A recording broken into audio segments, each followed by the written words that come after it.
Players Buffer. It's time for the Anthony Gorgano Show! Good morning. Good morning, everybody. Happy Tuesday of draft week in Philadelphia. Draft week, big week for us. Tomorrow night, the NBA draft. Friday night, the NHL draft. And the Flyers, you see that jersey hanging behind me, have made a substantial move. A great trade. I love this trade. You wound up getting Trevor Zegras from the Ducks, former cover boy of NHL 23, and a promising young center, 24 years old. The Ducks have a lot of young players. Here he is, Zegras. They desperately need centermen, and I like that trade a lot. If you know, last year a little bit of a down year, so you're buying low, which I like. But 2 years ago, he had 65 points. He had 23 goals. Big time. Like he's got a good arc. All right, and I like bringing him here. I think it's a good move. An ascending player, fits right. Good, knows the league now, right? He's got his sea legs. He's going to be a restricted free agent, which is why you get him so cheaply.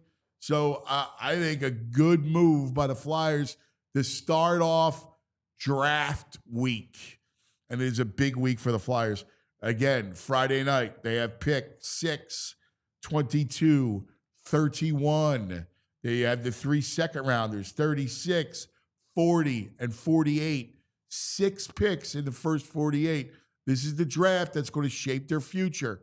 I talked to Jonesy last night, and he's like, grind it away, cuz. I'm grinding away.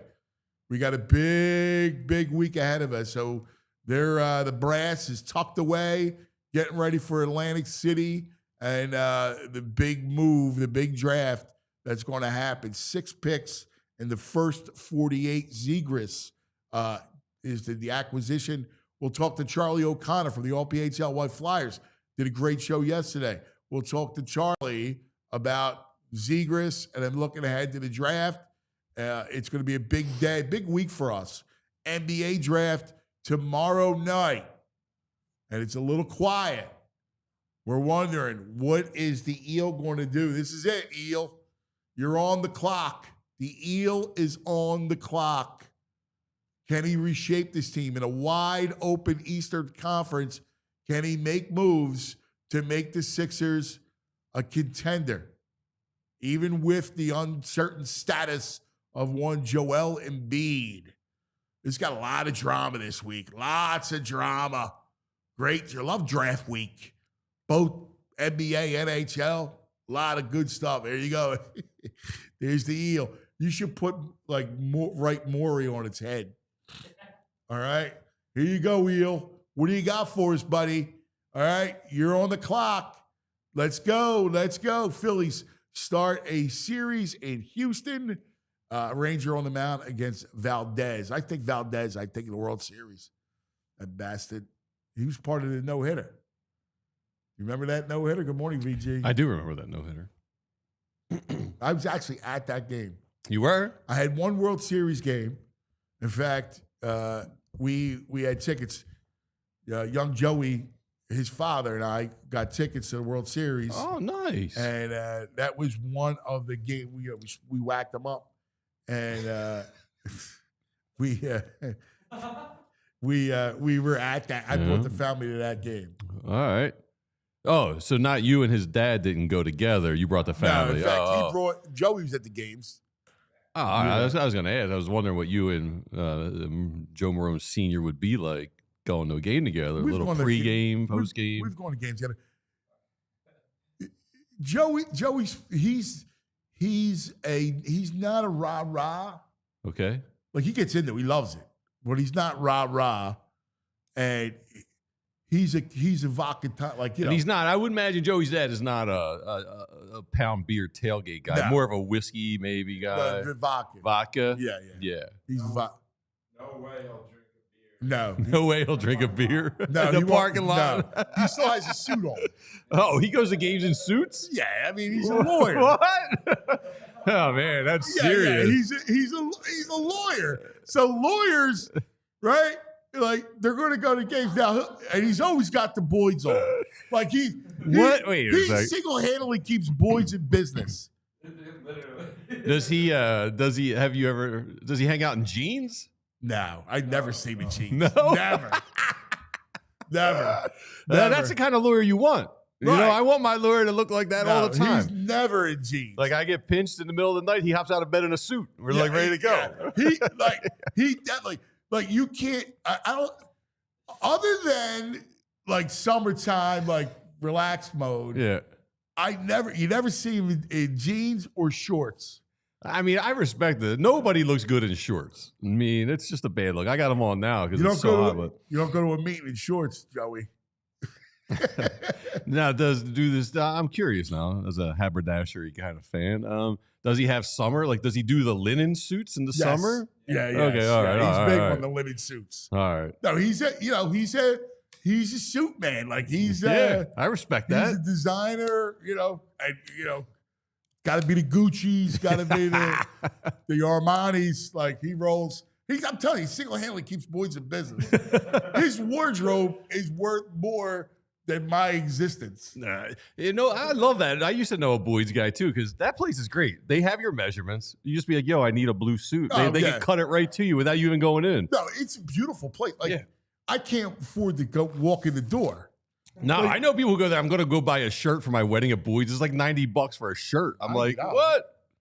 Try $300. $300 for a dress shirt? Yeah. No, I can't even go in there. I'm at TJ Maxx in like $19.99 for a dress shirt. It's beautiful clothing. Yeah, beautiful clothing. But we can only aspire. You got to be a big time lawyer to go shopping, right? It's like my man Boo, like the Booman. The whole once in a while, the Boo's a great lawyer, right? Like, he's my who did O.J. Simpson have? Kardashian. No, who was the lawyer? Well, Kardashian was one. Robert. He was like his man. Like, he got in jail. It was Robert something. Oh yeah, who is that? Yeah, so the Booman's like that. Like, Boo, and so they're all, it's funny, the lawyer. Robert Shapiro? Yes. The lawyer is that, he's that dude. Like, he's got it all covered. Like, You make a phone call, make stuff happen. Listen, like, you ever see a Fugitive? Yes. Where he's like, you got to turn yourself in. But with those guys, they'd be like, listen, all right, there's a bag of cash. Yes. Right. They instill confidence. They're like a good coach. Listen, keep it calm. Listen, relax. I buried a bag of cash. All right. You're good. All right. Just lay low. Go talk to Butch. He's working the potatoes at the food line. He's got a little package for you. It's like, all right. I don't know how we get on that subject. I don't know. Anyway, lots to get to today. I think we got this Charlie here. This is here. a big day, and yes, let's get right to it. Flyers monster week and shaping the future of what we believe will be a contender. Jonesy and Danny and Talk all hung up, right? All hanging out in hold up, excuse me. Yeah. In AC, grinding away. Let's welcome. What a great job on top of it all, as always, the great Charlie O'Connor, all PHLY Flyers. Chow, great job yesterday. Everybody's watching. Everybody needs to hear what you think. And so I want to make sure that our audience knows exactly what you think of this trade. Yeah, my thoughts are entirely positive. Now, to be clear, Trevor Zegras is not a savior. He's not the guy he was 2-3 seasons ago when he was one of the most high-profile young players in the league. He's had 2 straight down years, in part due to injury, in part due to fit, in part just because he hasn't played that well.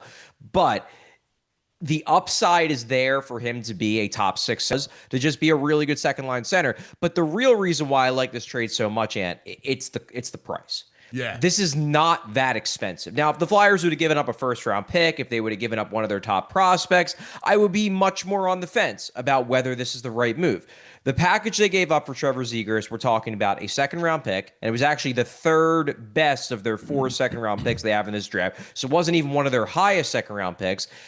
A 4th-round pick next year, which whatever, no big deal. That's just a lottery ticket. And then Ryan Poehling. And Ryan Poehling, darn solid player. I like covering Ryan Poehling. Real good bottom 6 center. But he's a bottom 6 center. He's 2 years older than Zegras. And the Flyers have lots of guys in the pipeline who could be bottom 6 centers. They didn't have anybody in the pipeline before yesterday that has the plausible upside, aside from, I guess, Jet Luchenko. And Luchenko's a different type of player.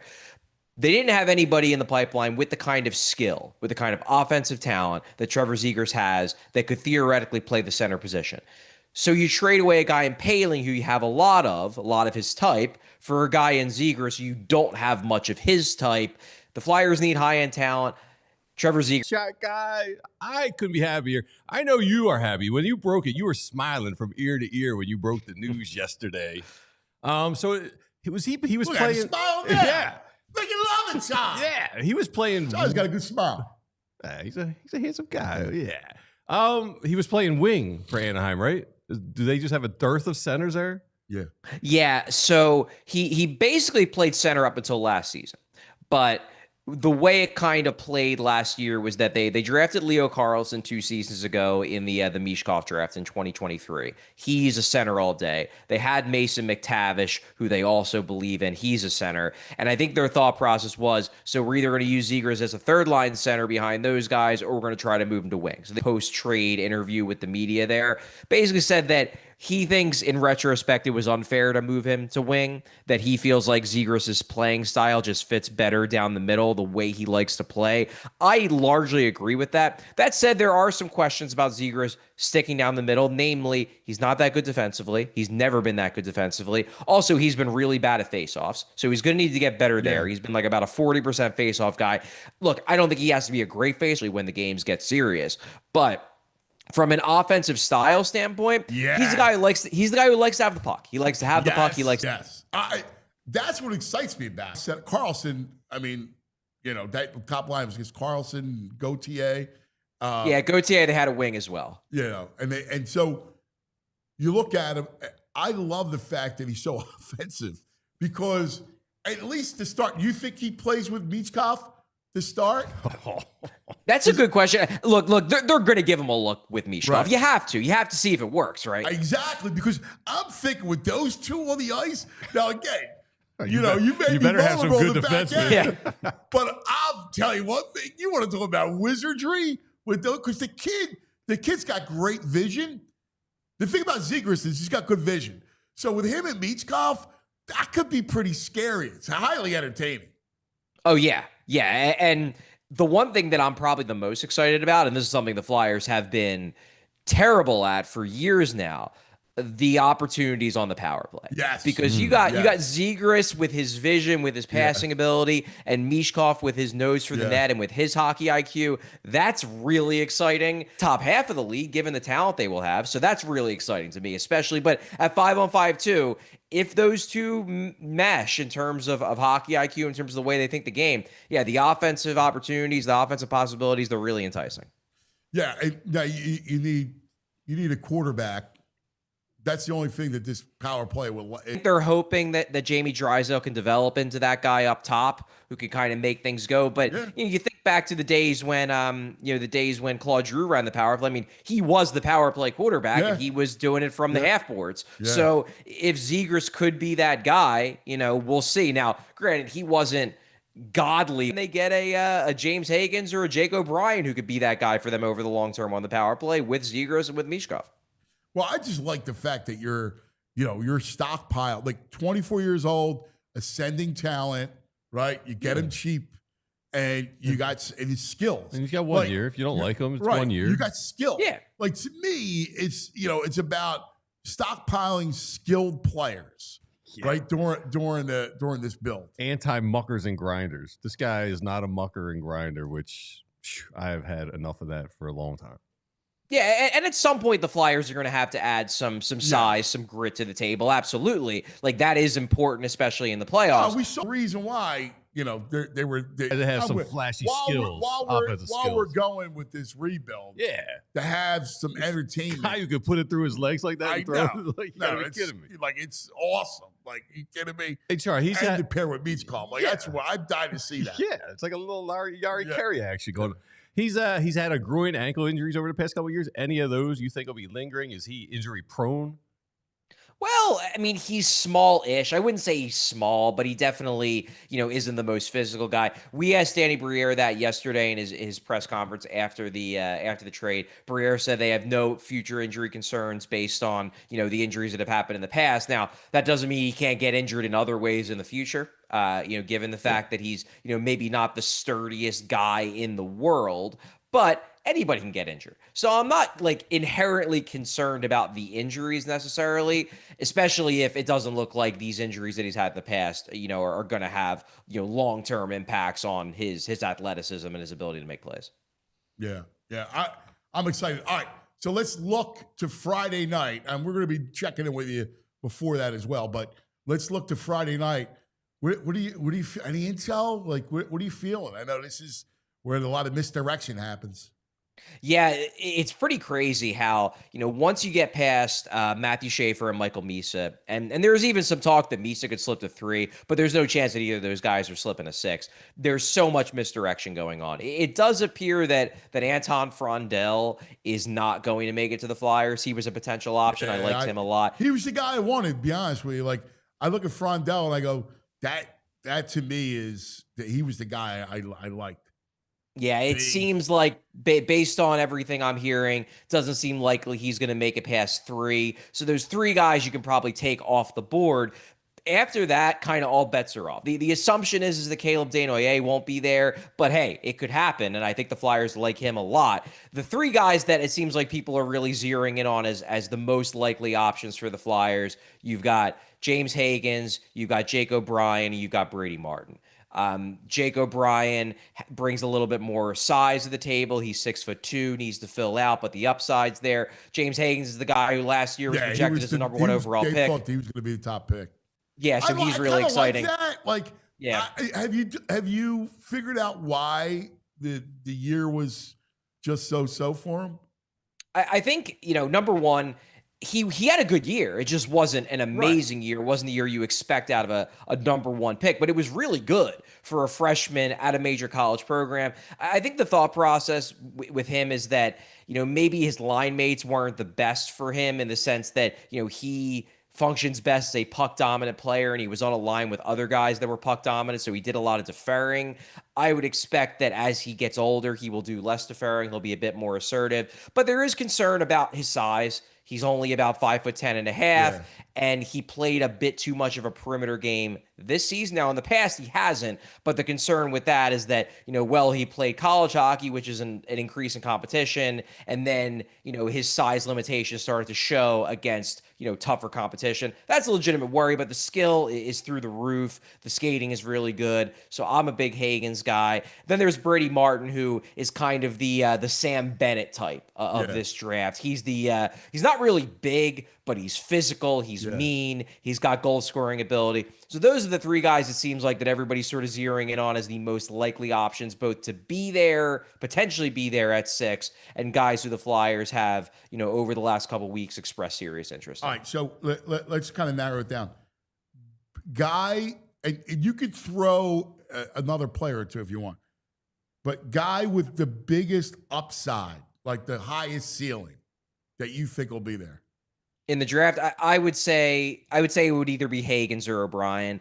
I'm partial to Higgins, but I think O'Brien's upside is huge too. He is so creative. He's such a good playmaker, sees the ice so well. It's just that I think he has a little bit more risk than Higgins because he's so, O'Brien, while he's taller than Higgins, he's just not very physically developed. And you're betting that as he develops more physically, he's going to become that 1C. Whereas with Higgins, while he's shorter, I think he's a bit more physically developed. So I would say those 2 guys, Higgins and O'Brien, even more so than a Desnoyers, who I really like. I think Higgins and O'Brien probably have the higher upside.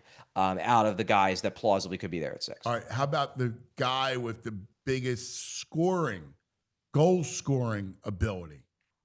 Goal scoring ability. That is I mean, I would probably say, well, it might be Porter Martone, honestly, because, even though I like his playmaking ability probably more than his goal scoring ability, we're talking about a potential power forward wing. He's got the size. He attacks the net front. He maybe has, 35 goal potential. I'm not sure I see that in Higgins, who's more of a playmaker, O'Brien, who's more of a playmaker, Martin, who's more of a, guy who's going to score a lot of goals in the playoffs, but maybe won't rack up the goals in the regular season.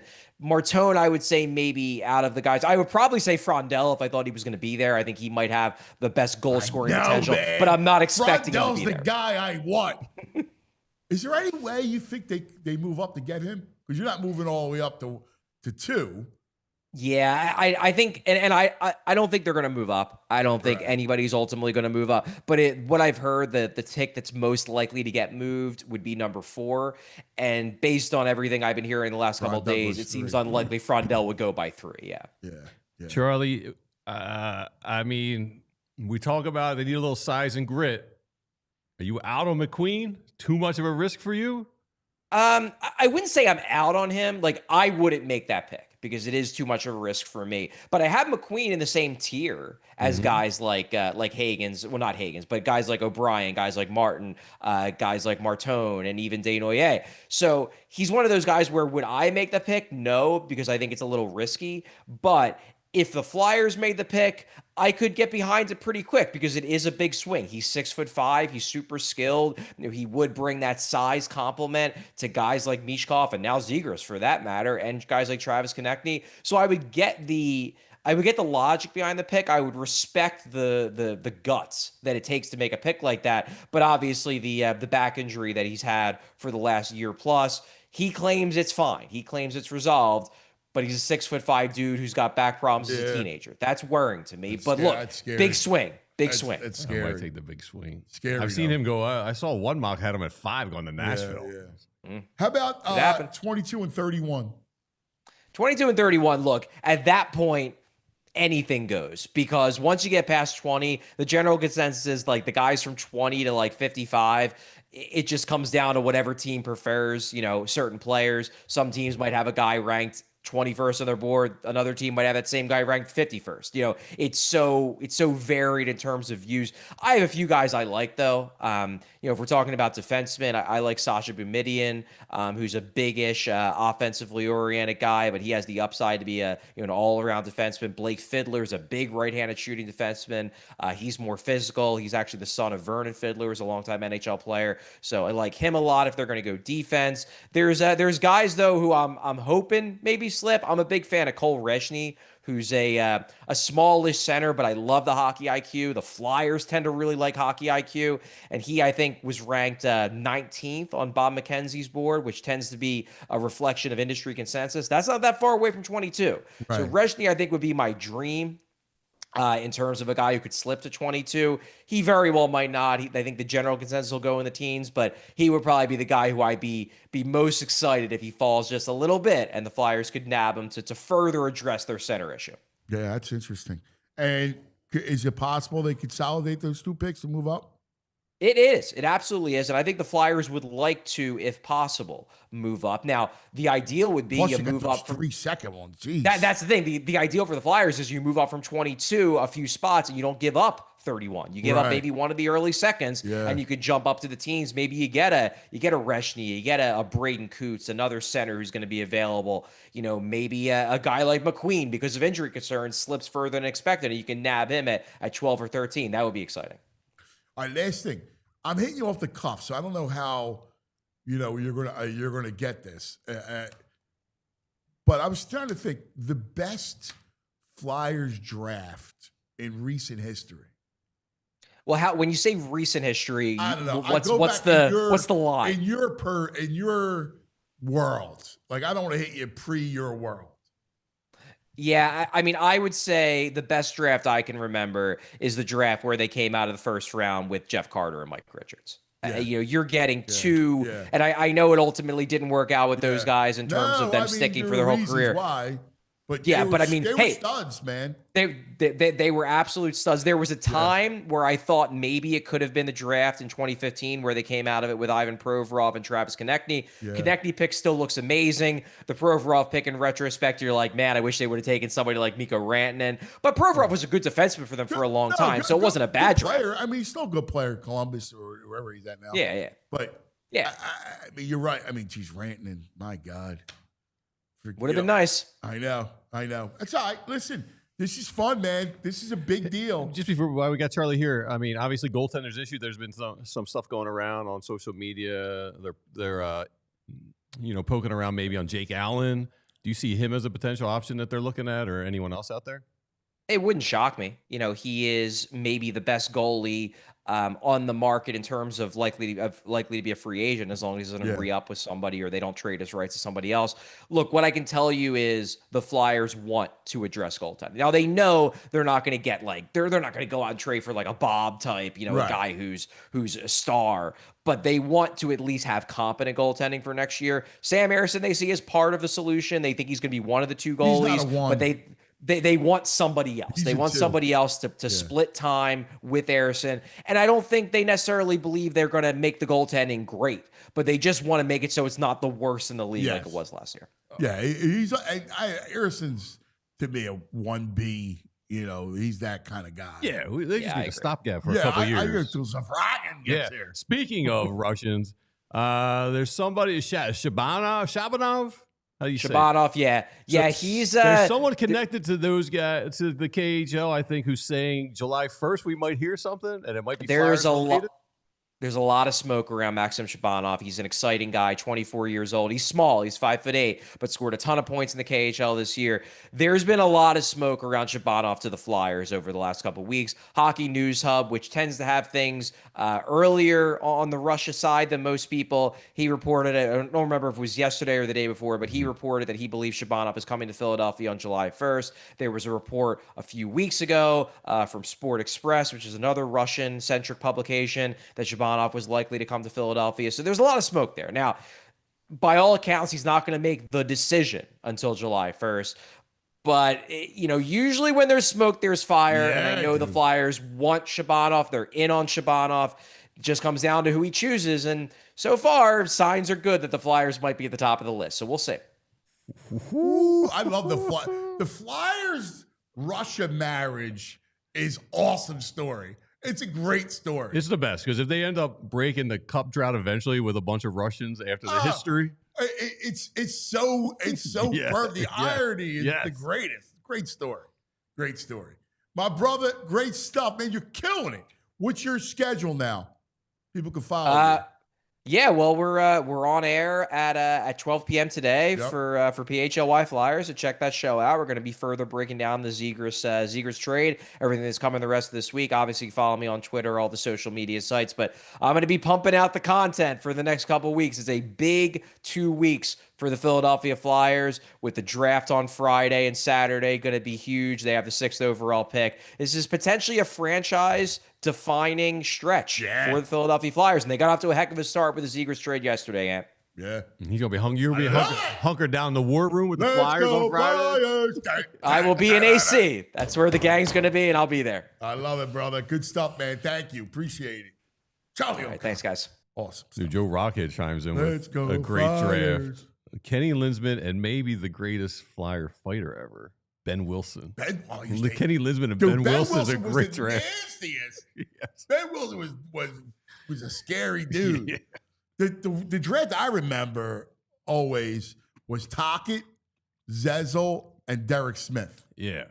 That was a really good draft. That was the one. That was a defining franchise draft because that brought a lot of women into the fan base. They love Tocchet and Zezel. My sister was a Tocchet. She loved Tocchet. Yes. A lot of them love Zezel or Tocchet. Yeah, man. Two heartthrobs. Yeah. Back in I'd say 90s. That was like 80s, 90s. All right. Lots to get to. Coming up, our man, everybody's buddy. Everybody wants a tip, a pint with Pat McClune from the editor's desk coming up in a minute. But first, let's talk about some of our friends. All right, let's talk about. Listen, Andrew's got to give me the craziest nod, and I look right at him. You don't have to look at him when you do your reads. You look at this. So I got to look right at him and see his face. Let's talk about our friends at Empire today, the flooring specialists, because all they do is flooring, and every house, room, building needs to start with a good floor. Just like your favorite team needs a home court field and ice advantage, and Empire today is there to help you get it, because our flooring experts are dedicated professionals who focus on flooring every single day. You know, not like the big box stores where if you could even get someone to help you, they don't know what you're talking about. You try and do it yourself. You buy some materials. You got to get home. You don't have the right tools. You make 2 or 3 trips. It's a mess. It's stressful. It wears me out. I hate doing it. So that's why I don't do it anymore. I call people like Empire today. Empire lives and breathes flooring, and they're with you every step of the way. So it's a whole new stress-free ball game. They bring the showroom right to your house, so you don't have to worry. Take some pictures of the room you're going to put floors in. Pick out some samples. See if it goes. Does it match? Is it too dark, too light? Do you like the vibe of it? There's no guesswork, so you can make an informed decision. And with Empire today, you get clear, upfront, all-inclusive pricing. And check this out. You can get installation as soon as the next day if your stuff's in stock. So schedule a free in-home estimate today, because some things are just better at home. PHLY listeners, you receive a $350 discount for using the code PHLY. That's right, $350 for using the code PHLY. Restrictions do apply. But visit Empire today/PHLY for full details. All right. Love it, love it, love it. Let's talk about Parks Casino. All right. Don't forget, obviously, Phil's tonight against Houston. Big slate of baseball. Always be. What are the Phils? Yeah, We're playing what the Phillies are now. tonight. But it is Parks Casino. Your summer vibes await you at Parks Casino, our casino of choice. Have it all right there in one place. Street Road exit off of I-95, the PA Turnpike. Action, excitement, headline entertainment, great restaurants. Parks Casino, perfect. Guys' night out, girls' night out, after work happy hours, date nights, meet up with friends to eat, drink, and watch the game. Bet the game in a beautiful sports book. Phillies are, plus 125. Rangers a dog like that? Yeah. Wow, that's surprising. Yeah. All right, Not a well, fan of check it that. out now. We You got can also all bet kinds of World Cup on today. the Bet Park Sports Club World Cup. Oh yeah, I know. 1, 2, there's like 6 games, 4 games. No, 4 games today. See what you like. BetParks.com for all the details there. But check out concerts and comedy at the Excite Center, collection of award-winning restaurants, Liberty Bell Gastropub and Beer Garden, best cover bands in the 360 Lounge every weekend. Parks Casino, this is how you win. Pennsylvania's #1 casino. ParksCasino.com for tickets to all shows. Got to be 21. If you have a gambling problem, please call 1-800-GAMBLER. Now, from the editor's desk. Extra, extra, read all about it. This just in, ladies and gentlemen, and all the ships at sea. It's time for headlines from the editor's desk with Pat McClune. There he is. There he is. What do you know? What do you say? What do you know? What do you say, boys? You're the greatest. How's the shore treating you? What's that? How is the shore treating you? Beautiful last weekend. We, don't go down every weekend. We pick our spots with my sister and her Rich's generosity. But we saw there'd been a run of bad weekends, Saturday bad weekends, and we saw that there was a good one. So we jumped all over it for Friday and Saturday. That was delightful. Very good stuff. And now, give me real quick before we get into this. I want like what you're with, like a Saturday with the Hoffmans and McClunes. All right, they are together. So what's the deal? You beach it, and then a little back to the house, couple beers, then dinner. Like, what do you do? Well, I mean, you get somewhere early for the breakfast. My sister Mary's turned into a crazed bike rider. So she and I go on long bike rides to justify the things we're going to do later in the day. And Tracy and I, Rich and Mary, whoever's there, pack it up. Don't go down too early. Probably get down to the beach in the 2:00, 2:30 area. Oh, a later day. That's a hot time. Wow. All right. Yep. Some of the best work Rich and I have done over the years is everybody leaves. It's pitch dark, and Rich and I are down there on our own. solving the world's problems. That's always great. And then depending on how good a beach day you have, you might wind up having somebody bust up early to go up and make something or call out, or, one day of that, and then maybe one day of having something planned down there. We were at the Deauville Inn, which is a nice spot in Sea Isle, and the bartender there is a buddy of Barkowitz's, Johnny Gal. So he takes good care of us. Your kind of guy, Johnny Gal. Yeah, I know Johnny Gal. So yeah. Good time had by all. Yep. It's awesome. Are you bringing a lot of stuff to the beach with you? Chairs, umbrellas? No, it's what a cottage industry that is. People have businesses there where they'll take your stuff down. And, when we had the kids, that was a load. When the grandkids come down, Pat's got he's got little tents and looks like something that out of Arabia, like a big tent kind of a thing that he has to put up for the kids to be in. But no, I have two hands. One of them has the chair and the reading material, and then the other hand has the cooler packed with ice, and we're good. We're good. Yeah. Yeah. Are you like on a beachcomber bike on the boardwalk? Do you ride around town?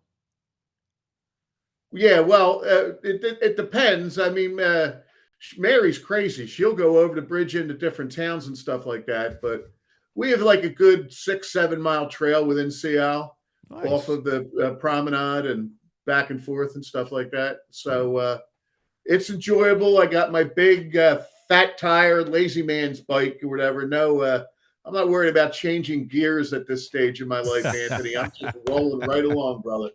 I love it. I love it. Oh, that's great. All right, let's get started. It's draft week in Philadelphia. Big week, buddy. It really is. And I mentioned last week I enjoyed being on with Bill Mattson, VG, and that you have been lamenting for weeks that, it's kind of how many days it is till the Eagles. It's David Alexander days right now, 72. Trey Thomas days is the better name for that. Yes. But there's been no shortage of headlines at the editor's desk. This is great stuff. You got that double whammy of the NBA and NHL draft, and you got the back end of the Stanley Cup and the NBA finals happening. There's a lot going on. And for that reason, and off of the pleasant conversation of the beach, I hate to bring things down, but it's been a bit of a sad development. What? And that development is something that will bring a certain sadness to people of a certain age who grew up in South Philadelphia, Albany, Juniata, anywhere in Philly.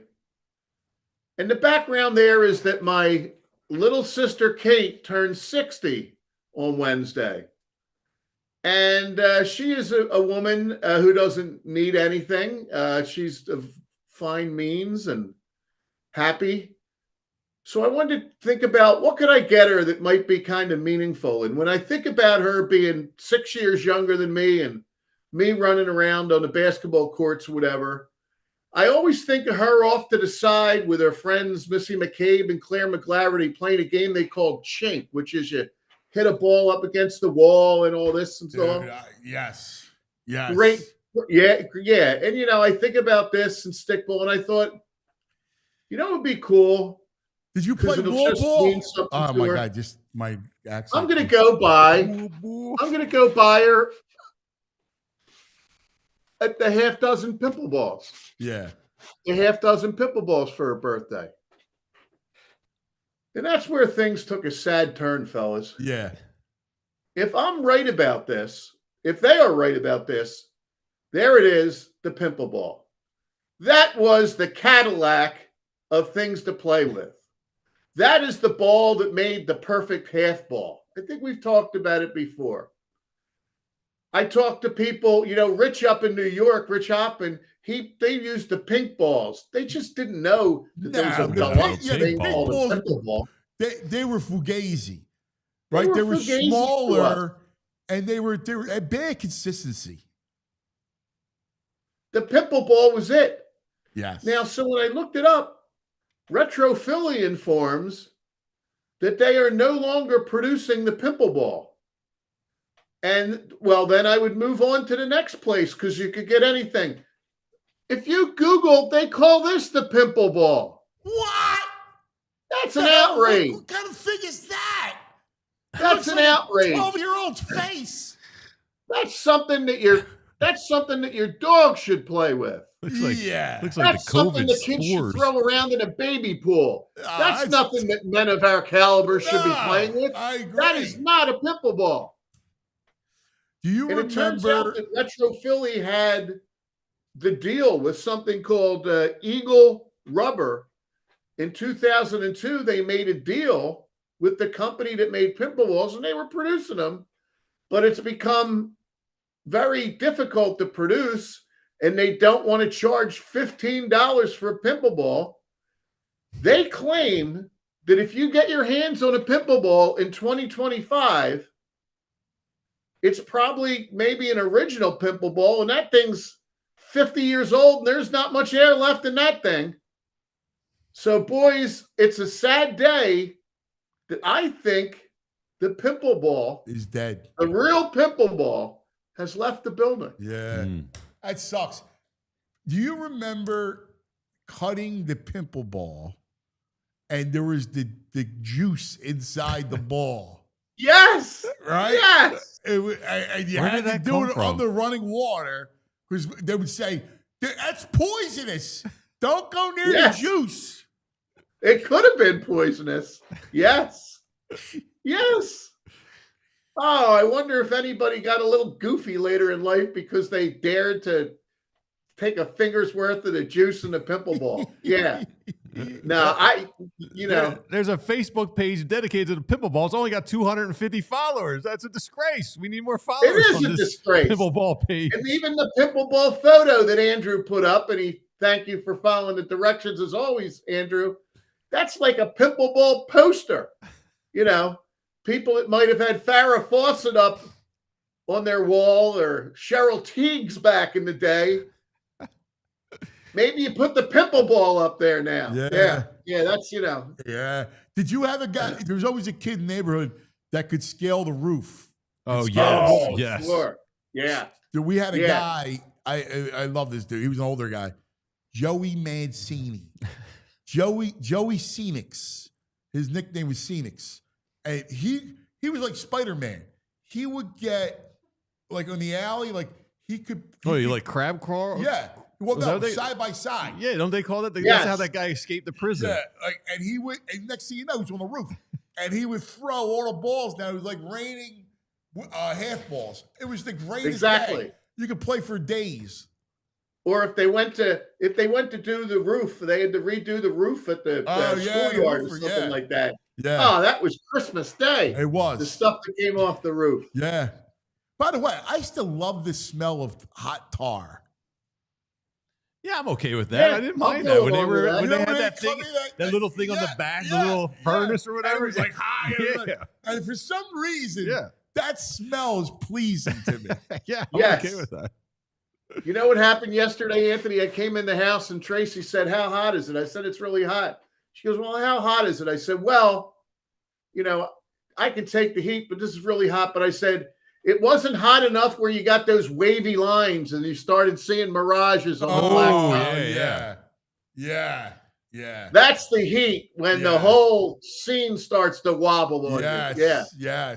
Yes. That's a great. This is call. the world we live in. I went to eBay, look for pimple balls. They have a fake nose that you put fluid in and pop pimples on it. That's that's what comes terrible. off. Yeah. Done. Oh, Kids man. don't play with it anymore. They don't play. There's no games. Like kids don't play No. games. Nah, man, just give us Everything's balls and a organized. street wire. Here's- Wire ball. Here's what they don't do. They don't play game. Like they don't do unorganized stuff, and they win a championship and they don't drink. Tell Yeah, the you story. see this, Pat, about OKC?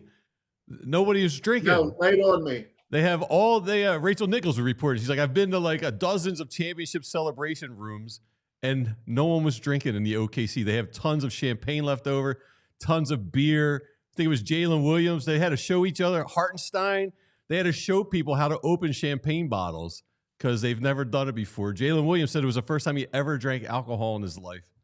Just different days. Well, I'm not gonna knock anybody who doesn't. They're gonna wind up being a lot better off than we are. That's But right. that is wild. Right? That is wild. I'll tell you what, that Joe Watson and Bob Kelly and Clarkey and the boys, that's not how it went back in the day. You never it's a don't new know how to thing. pop champagne. Not New Year's, not even on New Year's. Even if you could pop apple cider, sparkling apple cider on New Year's. Same method. Weird. Yeah. Crazy. You don't want to be near me popping champagne. I can pop it, but I could easily take an eye out. So I got to be careful about Do you remember what the I'm place? doing on It that might kind be. of thing. I snuff it out with my hand. Oh, well, you got inhuman giant hands. Do Yes. you remember the place? It might still Caribou on Walnut Street. He'd take the saber because he was French. Oh and yeah. Take the saber Yeah. and cut the top of the Yeah. champagne bottle Yeah, off. that's awesome. Yeah. Yeah. All right. There you go. So let's move on. And from there, I'm going to go to the NBA. And our headline is, by George, that's how they did it. And there Nice. they go, celebrating in the way in whatever manner you choose to celebrate. If you win the championship, you can celebrate any way you want, as far as I'm concerned. Mm-hmm. But you know what struck me about the two teams, and it was a cool playoff. I was really bummed that we didn't get that electric fourth quarter in Game 7. But one thing that struck me is, how did the Thunder and the Pacers get there? And I'll tell you how they got there, Anthony. They both got there because they traded Paul George. Yep. That's how they got there. Yep. I mean, I went back over it. The Thunder for Paul George got Shea Gilgeous-Alexander, the MVP, and Gallinari at the point. And then they got unprotected picks in 2022, 2024, 2026, and swaps in 23 and 25. And guess who that 2022 pick turned into? Jalen Williams, Oh, the next best guy on the team. Paul George is the gift that keeps on giving everywhere but in Philadelphia. Meanwhile, who's the star of the Pacers? Tyrese Halliburton. And I wish him a quick recovery. How did Halliburton get here? Well, the Pacers traded Paul George. They traded Paul George for Victor Oladipo and Domantas Sabonis. And they flipped the Sabonis pick. They traded Sabonis to the Kings for a package that included Tyrese Halliburton. So the two best players in the NBA final were both acquired by trading Paul George.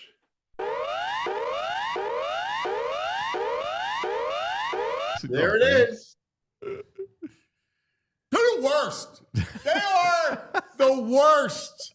They're the worst. They just are. Where's the eel? Throw the eel back up. The eel is on the clock. Or off with its head.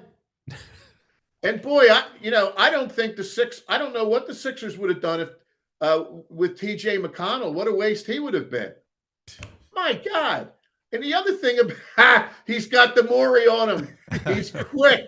Look at the quick graphic movement from earlier today. Very good, Andrew. There he is. There goes the You're eel. on the clock, eel. On the clock. But TJ McConnell's the definition of what Philadelphia fans want. Oh, yeah. And oh my They God. would love him. Absolutely. They loved him when he was here. They loved him. Yes. They're just the worst.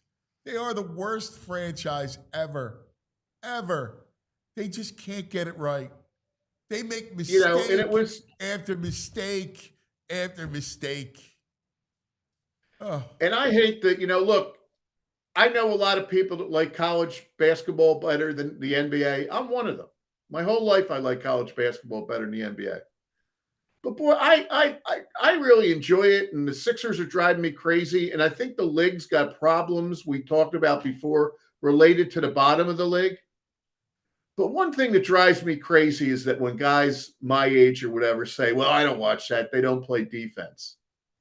Well, I guarantee you don't watch it, because if you were watching that final, I always tell people at like the high school level or where Moss is going to be at soon, and is that kids kind of think they're playing defense. They get down in their stance, and I always joke at the guy who can stand the stance and slaps the floor or whatever. He thinks he's playing defense. He's not playing defense. Defense is that guy Tyrone Barley on Martelli's teams when Jameer Nelson around. Defense is this guy Nebhard on the Pacers. Yeah. My God, defense is the whole team concept of the Thunder. They're suffocating. I mean, that's the kind of thing, and you see it on different sports where football they can wear you down. Case and Wallace. I mean, they play some good D. Dort's a great defender. He is. It just, man. And that just slowly beat you up. I mean, if they're down 8 going into the fourth quarter, they're going to have a lot more gas left than the opponent. So it was fun to see. And the fans in Oklahoma City and Indianapolis,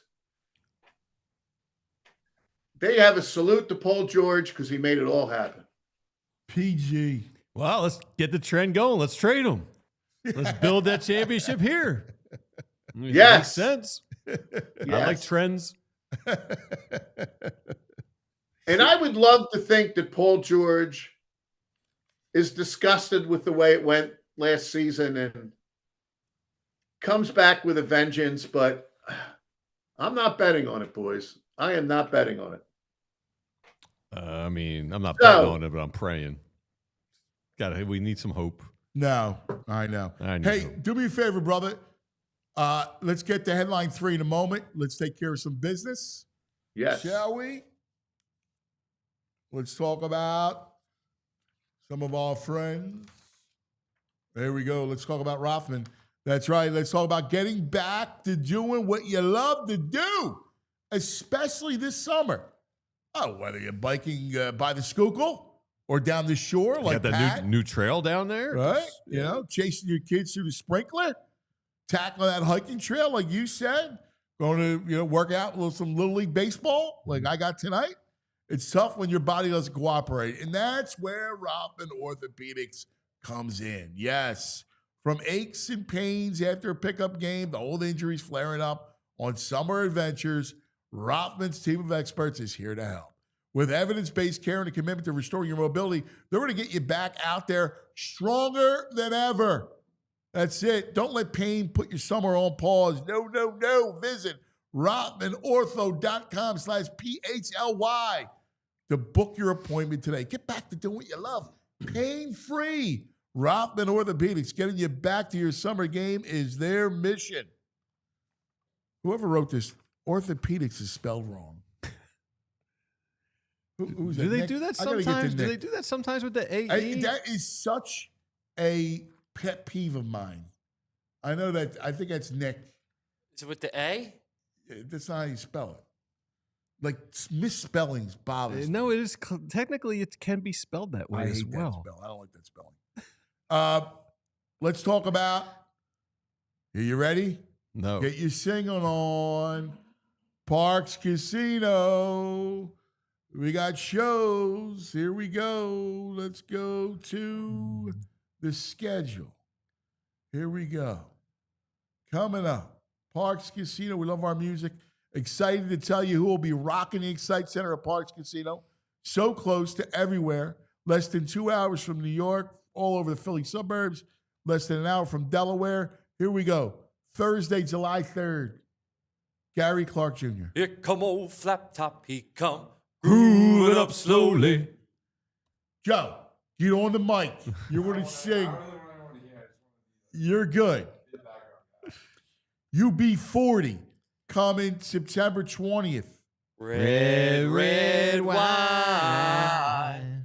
Australian Pink Floyd, Wish You Were Here 50th anniversary on September 26th. Ticking away the moments that make up the dull day. Yeah. That's pretty good, cuz. Good one. How about the Revivalists? Ooh, give me Wish a I knew you when I was young. Could have got so high. That's good, man. I Yeah. like Yeah, it. he's been putting the work in. Saturday, October 4th, Kansas. Carry on my wayward son. There'll be peace when you are done. Because that's rolling today. October 10th, Psychedelic Furs with guest Gary Newman. Ooh, I'm gonna go Gary Newman because he's underappreciated. Here in my car, I feel safe in cars. October 24th, Everclear. Oh, I want to start off. Can I do Santa Monica? Can we do the beginning of Santa Monica? Do you know the beginning? I only know the chorus, but I am still living with your ghost, lonely and dreaming of the West Coast. I do know that That's good. part, actually. That's good. That's real good. Excellent. October 25th, Almost Queen, a tribute to Queen. Is this the real life? Is this just fantasy? Caught in a ahead, Joey. Slide. On November 15th, Bill Murray and his Blood Brothers. Tickets, parkscasino.com. Got to be 21. Gambling problem, call 1-800-GAMBLER. All right. We are in the middle of the editor's desk. Can I just say Going through the headlines. Randy Rubar saying he's back in on the Sixers. I know, dude. I'm close. All right. Here we go. Headline number 3. Okay, this one's on the Phillies, and the headline is midpoint almost, because we're 78 games through the Phillies season. 81 would be the midpoint. And What a shot. It's a great is shot. that a legit shot? Wow. Yeah. From the other night when they scored like Yeah, of course. Yeah. Of course. But of course, Andrew exceeding expectations. Again, I asked him for that shot. That's a crazy still. Oh, wow. But anyway, is that your back page? oh, without a doubt. Yeah. Without a doubt. That's the kind of thing that even if there's something of greater news value, the Daily News would always take a shot like that and very well could have played the headline off of the shot and make it just work in harmony. Oh, without a doubt. Yeah. That is beautiful photography. Yeah, great art. And the shooters at the Daily News and Young Kim and Dave Mialetti are still at it strong at the Inquirer. They do a great job with that. Young Kim, what a great dude. I love him. I work Yes. he's been there forever. He really has. Yes. Yeah. Great He was the protege of Georgie Reynolds, and George passed right when Caesar did in 2004 at age 53. And Young came in as an intern out of, I think, San Jose in California. And he's never left, and he's been just great. And Dave Mialetti's a Philly guy. I think he's a Cardinal Doherty guy. Oh, really? So those are local guys. I remember Young. I would say to Young, like, I don't know. I'd be like, dude, I give him ideas. Like, he's like, what are you going to write? I'm like, and I always thought that we didn't do enough of like sharing, like for your piece, especially if you did. I used to write those long pieces and like give him ideas because like I knew what the story was going to be and kind of where I was going to go. And if you gave them ideas, they would come up with great stuff. Oh yeah, they wanted they want guys like you to do that. Yeah. To get that thing going. But it struck me as funny looking at that thing. It's going to hopefully it's an iconic moment of a great season. But I had to laugh that the iconic moment of a great season is base running, because I'm pretty happy with where the Phillies are. They're atrocious base runners. I mean, they're everything you don't want Massa's travel team to be looking at. My God, it's across the board. And the Phillies announcers are great, but at one point somebody was at first base and they're showing that Paco or whatever, and I guess he's the base. What a great job he does with the base runners. I thought, oh my God, I'm sure he's a nice coach, but give me a break. I know. It's across the board too. I mean, even Bryce Harper drives me crazy on the bases. Well, he's I reckless. love being aggressive, but some of the stuff is just crazy. Yeah, Bryce is reckless. I kind of like it, but you can't have a whole team of that. And they don't read. Exactly right. And they don't exactly read, right. They don't read the ball well. And they get picked off. Anthony, that's the thing they do worse. And leave it to you to hit the right thing. They don't read the ball well. Like sometimes, I remember there was a guy on second and he didn't score and a ball hit off the wall because he was standing on the base tagging up. There's got it. So and I don't want to be bumming on the Phillies. I'm happy with the Phillies, but that aspect of it, especially that they're doing so well without Harper. Right. I worry a little bit about Harper, though, in the sense that, it's this wrist injury, and they say that surgery won't do anything for it. And I just worry that he comes back at the right time, and he's, what's to say that overuse it just doesn't act up again in September? Really worries me. Yeah, I'm worried about it, too. I am. I mean, because, listen, it's great that you're winning without him now. You're going to need him. All right. Oh, without a doubt. You're going to need him. Without a doubt. And what about Nola? I mean, you could make the argument that if he comes back, he's going to come back strong and have a lot of gas in the tank. Nola's never, one of the things I worry about with Nola is that I just don't know how to react because he's never been hurt. He's the most durable guy the Phillies have ever had. So let's hope that it's a positive. Yeah, their rotation's so good that, at some point, I know we brought this up on the show a while back, and Jim Salisbury was the first to say it, was at some point you might have to look to Sanchez as a high leverage guy in the bullpen. Yeah, plus the numbers will tell you that you got it. You can't use everybody. Right. I mean, you can't start everybody. So you got to start that process of figuring out what is the better way to go. If you're going to do it, you got to do it before the playoffs. Oh, without a doubt. You got to get him used to that role. I don't know if they're thinking that way, but if you're going to take somebody from the starting rotation, the only guy you could take really is Sanchez because he throws hard, right? And he's got enough pop in his fastball that you could put him back end. Nobody else, you're not going to move Luzardo. He's your game 2 starter. And Ranger doesn't, he could be a great wild card, but he's not really back end guy. And it really jumps out now that the Alvarado thing is just kicking them right in the ass. Yeah. I mean, that's brutal. I mean, they're just that one guy short, and there's, not help down there. One thing that was weird is I thought they were getting high on the young guy, Seth Johnson, that they got in the trade with the Orioles, and they had him up, but I don't know that they even tried him once or twice. I don't know if he got hurt or what happened. Yeah, I didn't see him. That was a bit of a mystery. But anyway. Do you use Painter as, almost like, who was the dude, oh my God, from Tampa? He was a lefty, threw hard. David Price? Price, yeah. Remember against the Phillies, like in that World Series, he came up as a reliever. He's really a starter. They moved him to the bullpen.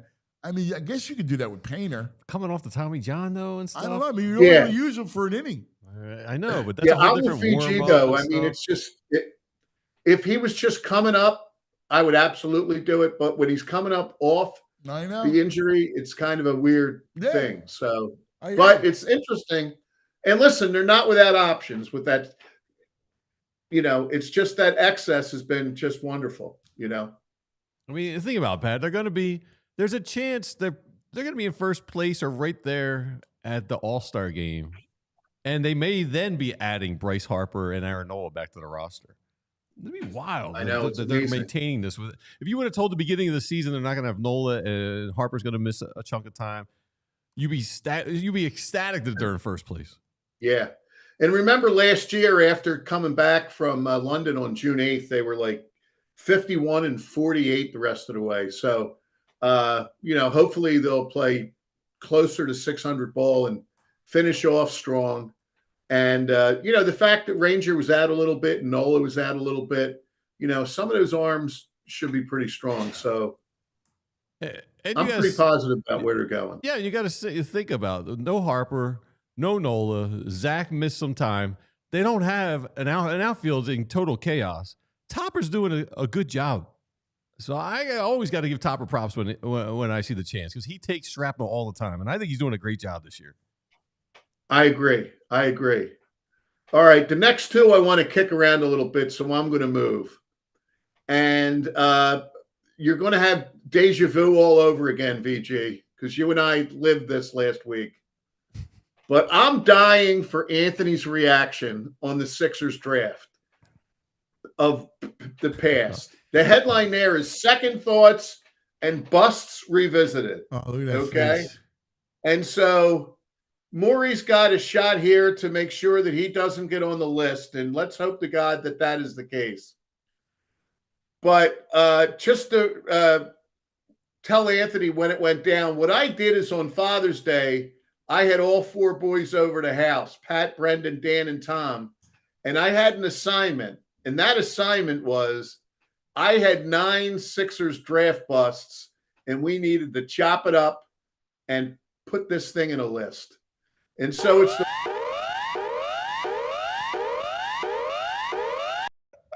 and so I'll go through it a little faster, but I thought at the time, and my boys thought watching the show, my God, I really wish I saw how Anthony would react. Anthony would have enjoyed that. So I'm going to put you through a little misery, brother. Okay? And we didn't have this in the list. This is the credit to my son, Pat, who threw this one. Wait a minute. And I didn't want to go back too far, but this was too good. And VG and I had a couple laughs. At number 10 is Dana Lewis. Dana Lewis was drafted in 1971, and this seems almost impossible. Anthony, he was the 12th pick in the draft out of Santa Clara. And you know how many games Dana Lewis played in the NBA? The same amount as you and Bob Ford. 0. Oh, Bob Ford. 0. 0. Get a load of this. He makes the team. They go 3 games. They cut him. Never got on the court. The 12th Never got on the court. pick? 12th pick. And remember, Anthony, we're talking 1971. Right. Wilt's long gone. Oh, Julius isn't here yet. He got cut as a first-round pick 3 games. 3 games into a season for a team that was on the verge of being the worst team in NBA history. It's a 72-73 They are Sixers. just they are the worst franchise. They're horrible. Oh, Yep. Number 9, I give you Larry Hughes. Pretty good player. God. Paul Pierce. Pretty good player. Paul Pierce. Yes. Paul Pierce. Hughes 8th. Paul And Pierce Mo 9th. Pete. Dirk in the Nowitzki second 10. round. I'm screaming. Morris Peterson. Mo Pete was a guy who could shoot the 3. Look at Larry Brown. Unbelievable. Number 8, Nerlens Noel. Stinks. They make a trade to get the 6th pick in the draft. A Horrible. lot of upside. He was okay. injured value. That was a value pick. Sorry, he's Theo Ratliff. That's a value pick.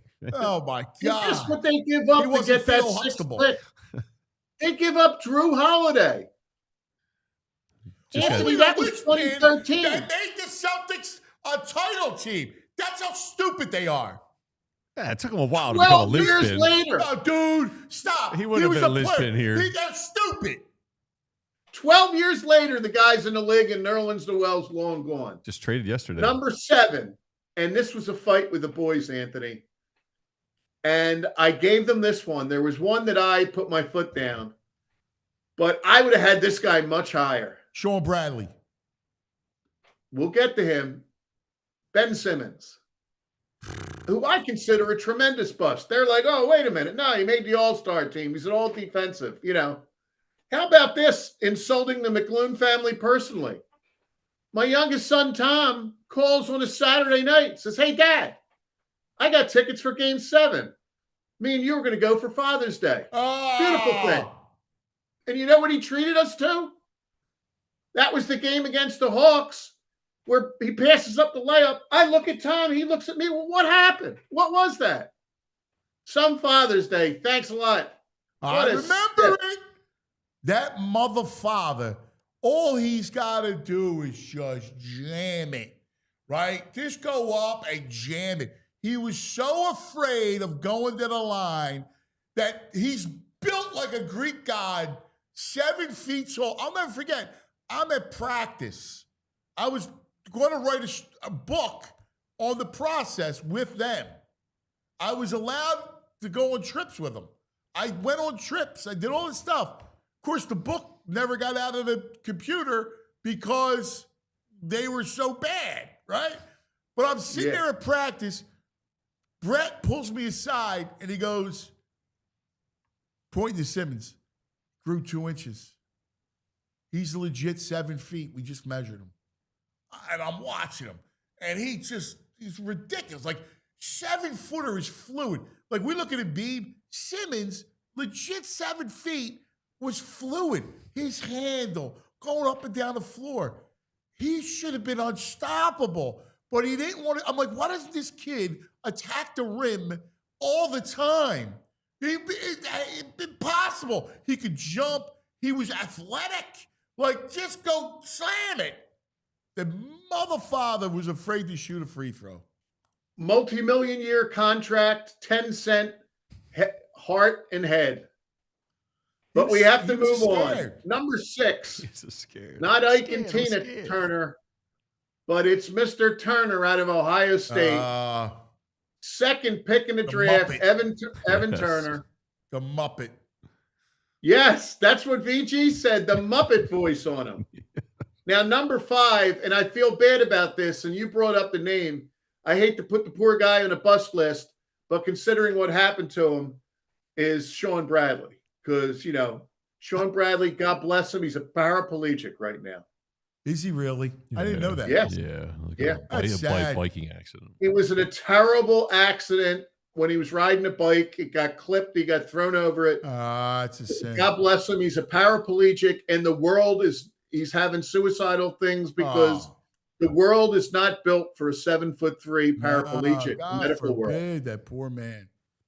That's a sin. So we'll move on because of the poor guy's circumstance. At number 4 is the man who literally couldn't jump over the Saturday Daily News, Jahlil Okafor.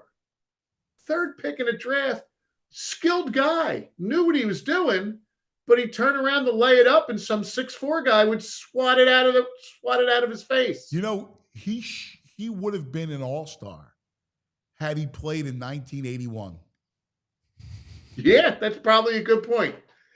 Now, VG, tell Anthony where Okafor is lighting it up right now. Oh, you remember we saw the video of Cousins getting kicked out of the league? Oh, in Puerto Rico? Yeah. Okafor dominating Puerto Rico. He's doing what did I say, 14-4 down there in Puerto Rico? He can't grab more than 4 rebounds in Puerto Rico?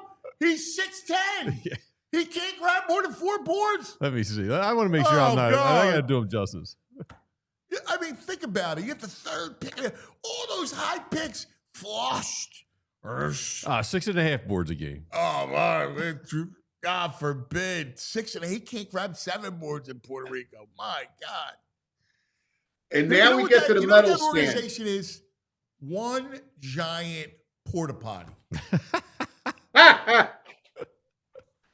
That's great. Now we get to the medal stand, Anthony, and this separates the busts from the true busts. At number 3, I have the Mikal Bridges thing.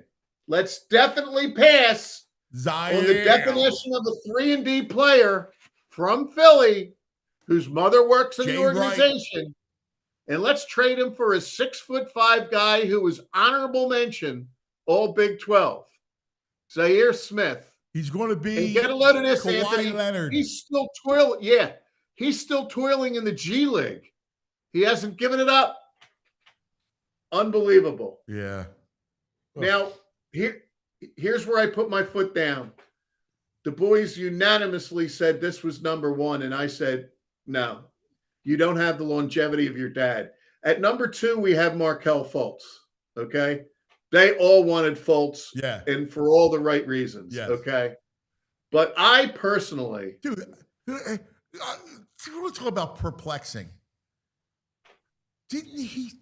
When they met with him, what, like, when you're sitting next to the kid, and the kid's like 12, like, he's got the mindset of a 12-year-old. How in your right mind could you draft him?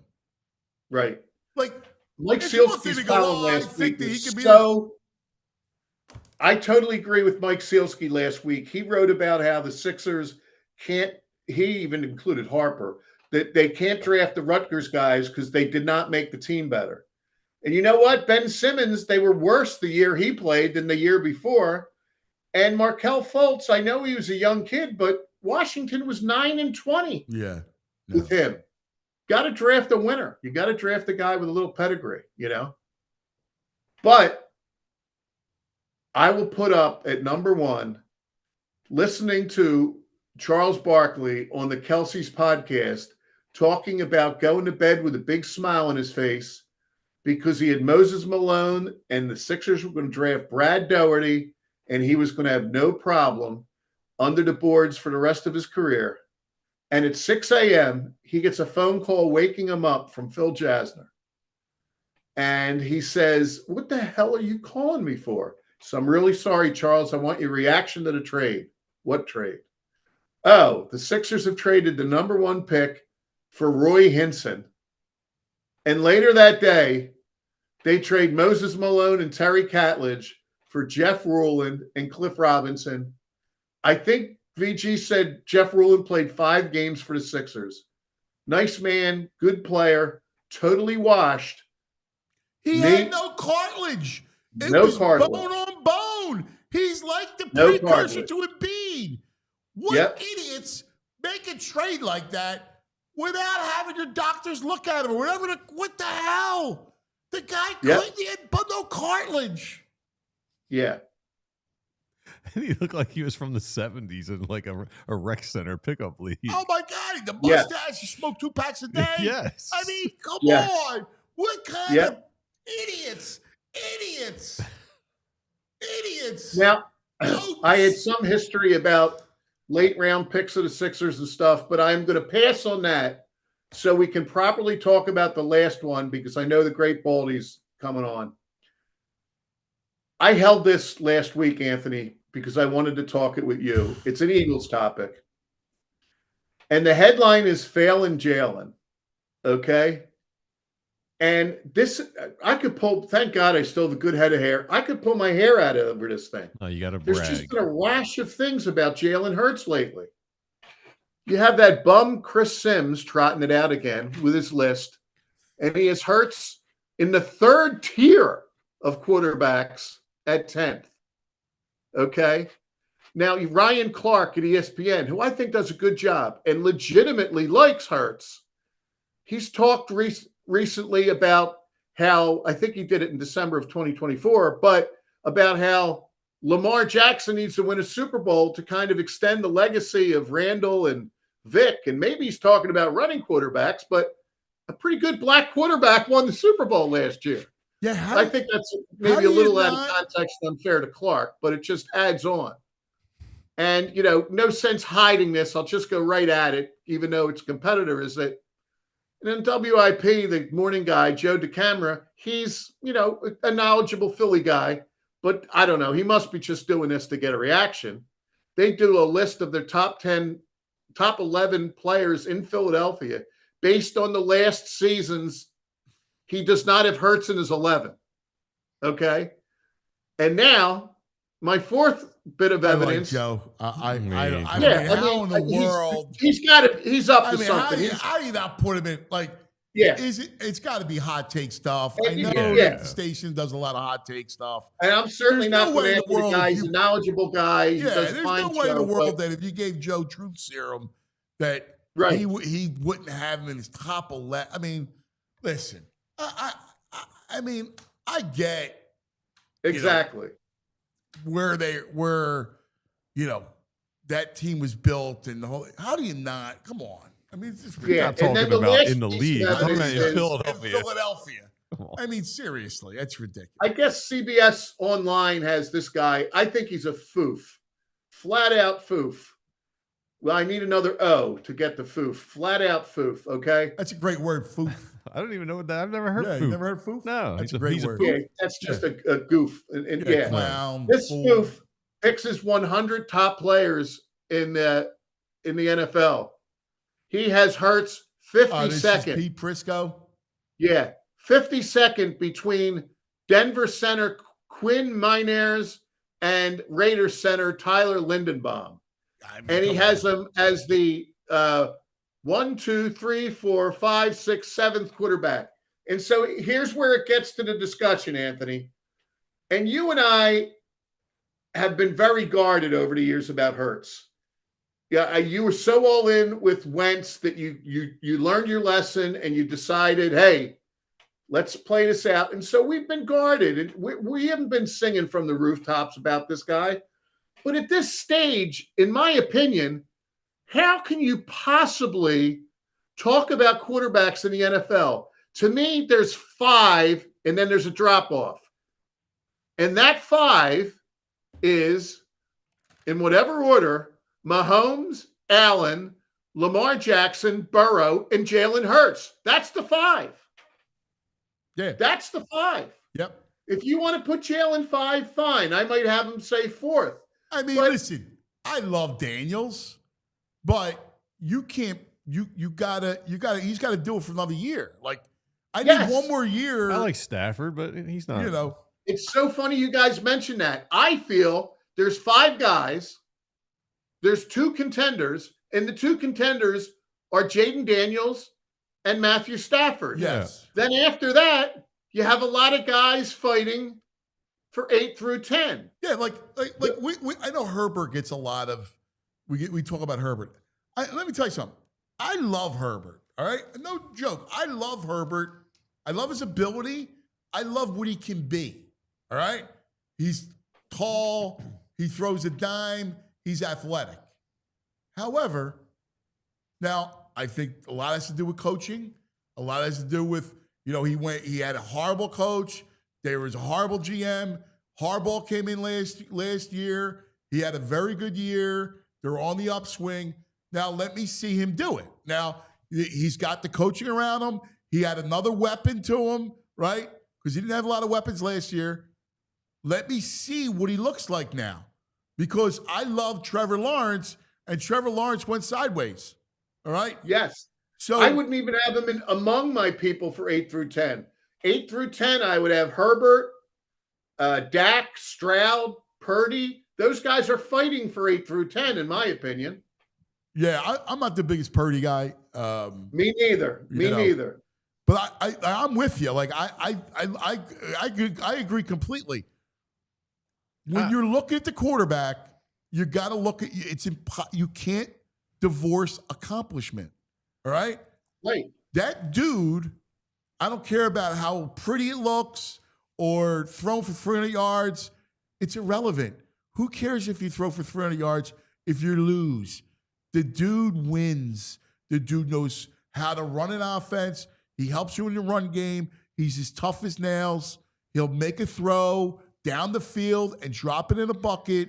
I'm completely with you. I mean, and I'm gonna say you're gonna probably punch me, but I probably put Jalen Hurts above Josh Allen. I know Josh Allen's got the physical skills, but Jalen Hurts has been to 2 Super Bowls, one without Saquon, and he probably should have won. He's already a Super Bowl winner. He's a Super Bowl MVP. He's had 5 different offensive coordinators in 5 different years. Yeah, I know you would. I mean, it's ridiculous. Yeah, but It's ridiculous because But of the point how they is that lost. when does the You got to look at the whole team. What surrounds Allen versus what surrounds Jalen? Josh Allen is a supreme talent. He just is. he can't get over the hump. because of what's around him. It's a team sport. Like, you can't divorce what was there and around them. Like, that's a part of it. What your offensive line is. Like, that's where I can draw the line. All right. You know what, though? But what happens is just the opposite. People hold how good the Eagles are against Hurts, and I think that's unfair. The notion that you could just trot out quarterback X with this Eagles and win the Super Bowl, that's not right. No. No, That's why you can't play with the cards you're dealt. Right. That's why, as good as Daniels and as promising as Daniels looks, you can't put him in the conversation yet. Again, Herbert, you can't put him in the conversation. As good as they may look throwing the football, and what in your mind's eye you see as a picture of a quarterback, you can't put them in that conversation with Jalen. Now you can't. And it's just not, it's not like the other guys. You have these lists that don't have Josh Allen on it. But I just think it's time to stop. When does the disrespect stop? It should stop. He's in the 5 and he's there and he's going to stay. He's there for good. I agree. And I guarantee I'm he with keeps getting better. Yep. Listen, I'm pretty, when we do this stuff, I love the sport. So to me, as much as I could be a homer, I try to look at it as objective as possible. I know you're the same way, Pat, and that's kind of what you taught me. And it's impossible not to put him 5. You're right. I think you have to put him 5, no matter what you say. And listen, love quarterbacks. I love dudes that throw the ball down the field. I love Daniels, and I love Herbert. You can't put them ahead of Jalen. You can't. I agree, 100%. Yeah. All right, boys, there's your 5. Dude, that was awesome. Pat, always, we wind through forests. Great conversation. I love it. I love this segment. Thank you. Always enjoy it. We'll see you, VG. Dave Murphy looks like he's calling from it's like the Redwood Forest. Ooh. I think he's showing off low. Look at that. I think he's where he grew up is where I think he is. Are you up in the Poconos? Me? I'm still in Delco, believe it or not. Wow, that's what Swarthmore will do. Our little slice of Delco. All right. Take it easy. See you, Enjoy. Pat. Thank you. See you, Good Pat. seeing you. See you, brother. There he is, the great Pat McClune from the editor's desk. That's right, preview. Our buddy Murph coming up. David Murphy, father of Max, will be up shortly. But first, let's take care of some business.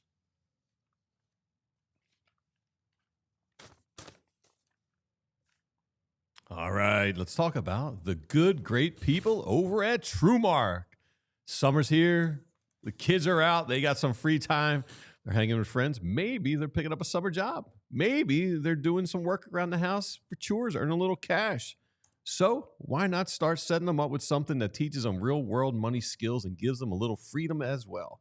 And that is the Green Light debit card and money app through TrueMark Financial. And if you're TrueMark Financial, this program, which is super cool, is totally free. You can get a Greenlight account today for your kids or teens, 100% free. It's a simple way for them to manage their own money, whether it's from a job, allowance, birthday cash, graduations, whatever. Any way they stumble on some cash. They get their own debit card.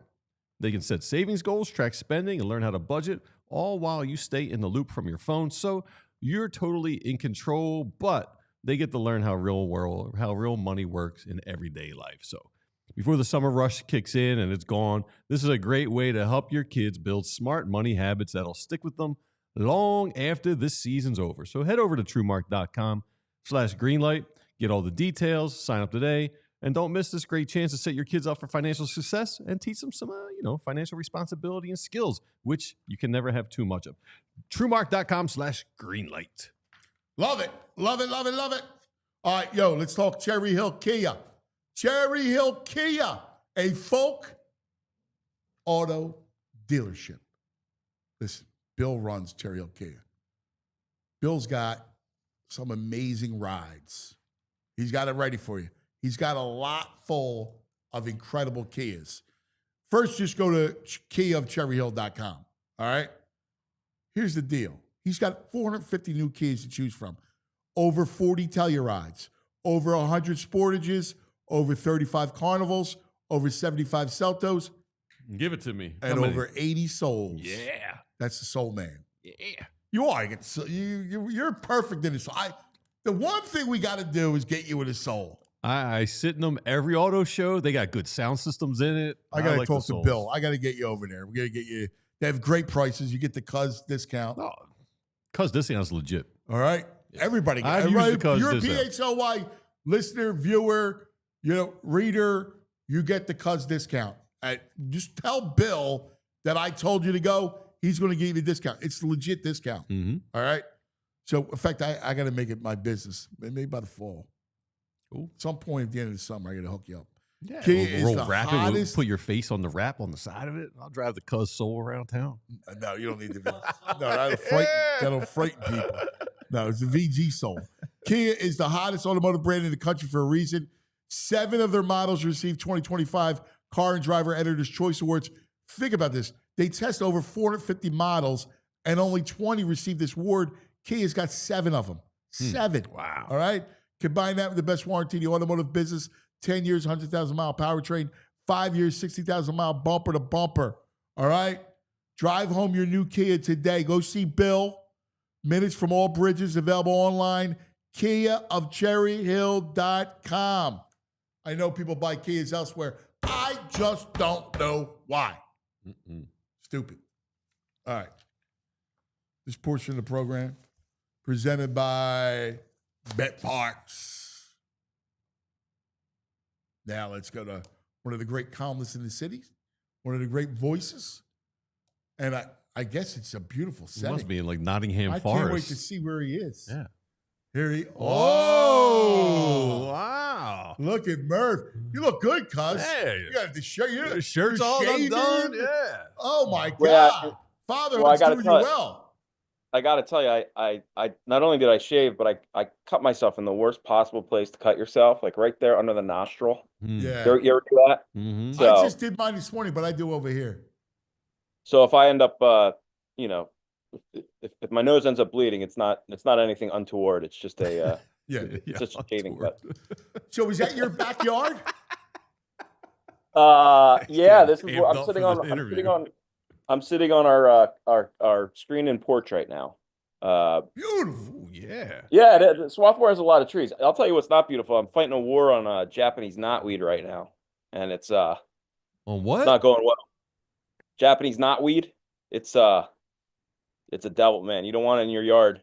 It's that and the Chinese yams, dude. It's these vines that like. Yeah, you got an anti-Asian thing like- going on. Japanese knotweeds and I Chinese was yams. gonna say. I was gonna say these might be. Hopefully, they're not culturally inappropriate names, but that's what they're called. What's the vines? So, this is a little bit of a fixer-upper. So when we moved in, the yard was just kind of overrun with weeds and vines, and there's these vines that come up the ground, and if you don't take care of them, they just keep growing thicker and thicker and thicker, and they strangle your trees. So, Was it like Wrigley? So it is. It starts out as ivy, but then it just Google. It's fascinating. It's like aliens. Like Is that the knotweed that does that? No, the knotweed's a different thing. The Chinese yams do that, and the wisteria does that. So the knotweed, though, in Great Britain, it's illegal to sell a property if you have knotweed on your property because it's so dude, it's insane. Like if you can't like cut it or pull it or mow it because if anytime you do it just pops up somewhere else like 60 feet away. So you have to just like let it grow, and then there's like 2 weeks a year where you can spray it with herbicide, and yeah, it's insane. There it is. Wow. Looks like asparagus. Yeah. It's like a dragon's tail.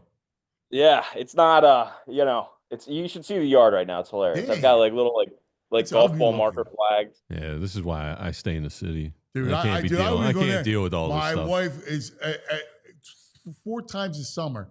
She's on a rampage about weeds. Ugh. I'm like, dude, I'm not doing it. I don't know. I don't like it. I'll sneeze to death. Yeah. Like I don't. I'm out. Like don't ask me to do it. Can you Yeah. eat? Can you eat these Chinese yams? You can eat anything, Greg. Sure. I don't think I'd recommend it, but I do think they're edible. The yams, they do look like sweet potatoes. Ooh, big sweet No, potatoes. you know. you like sweet potatoes? I like a an inferior potato. Japanese sweet potatoes. First of all, so me and Rebecca and I get in the fights over sweet potatoes versus white potatoes all the time. So my thing is, I'm not a big fan of either. But if I'm going to eat one, I'm going to eat the sweet potato because it's actually got some color that suggests it has some nutritional value to it, right? Yeah. Whereas You don't like a the potato? white potato, no, man. I like French fries and like wasabi mashed potatoes, but just like a baked potato tastes like eating drywall, you know? Oh my God, like, you're a Murphy. And you yeah, don't like I mean, the like, don't get me potato? wrong. A baked potato to me is a vehicle for sour cream and shredded cheese. There it is. Those are the Chinese You got them yams. growing?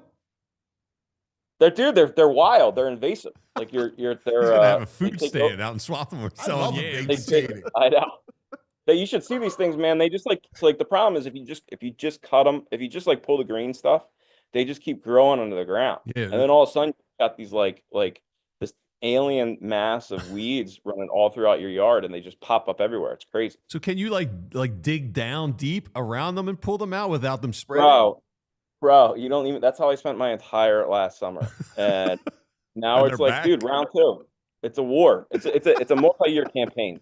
There's no surgical strike. You have to roll up your sleeves and put the boots on the ground and just be ready to kind of fight That's a too war of much. attrition. Yeah. You guys who go Yeah, from the city to the suburbs, too much. I dude, can't don't leave. handle Yeah, don't leave the Let me concrete get back to the baked potato.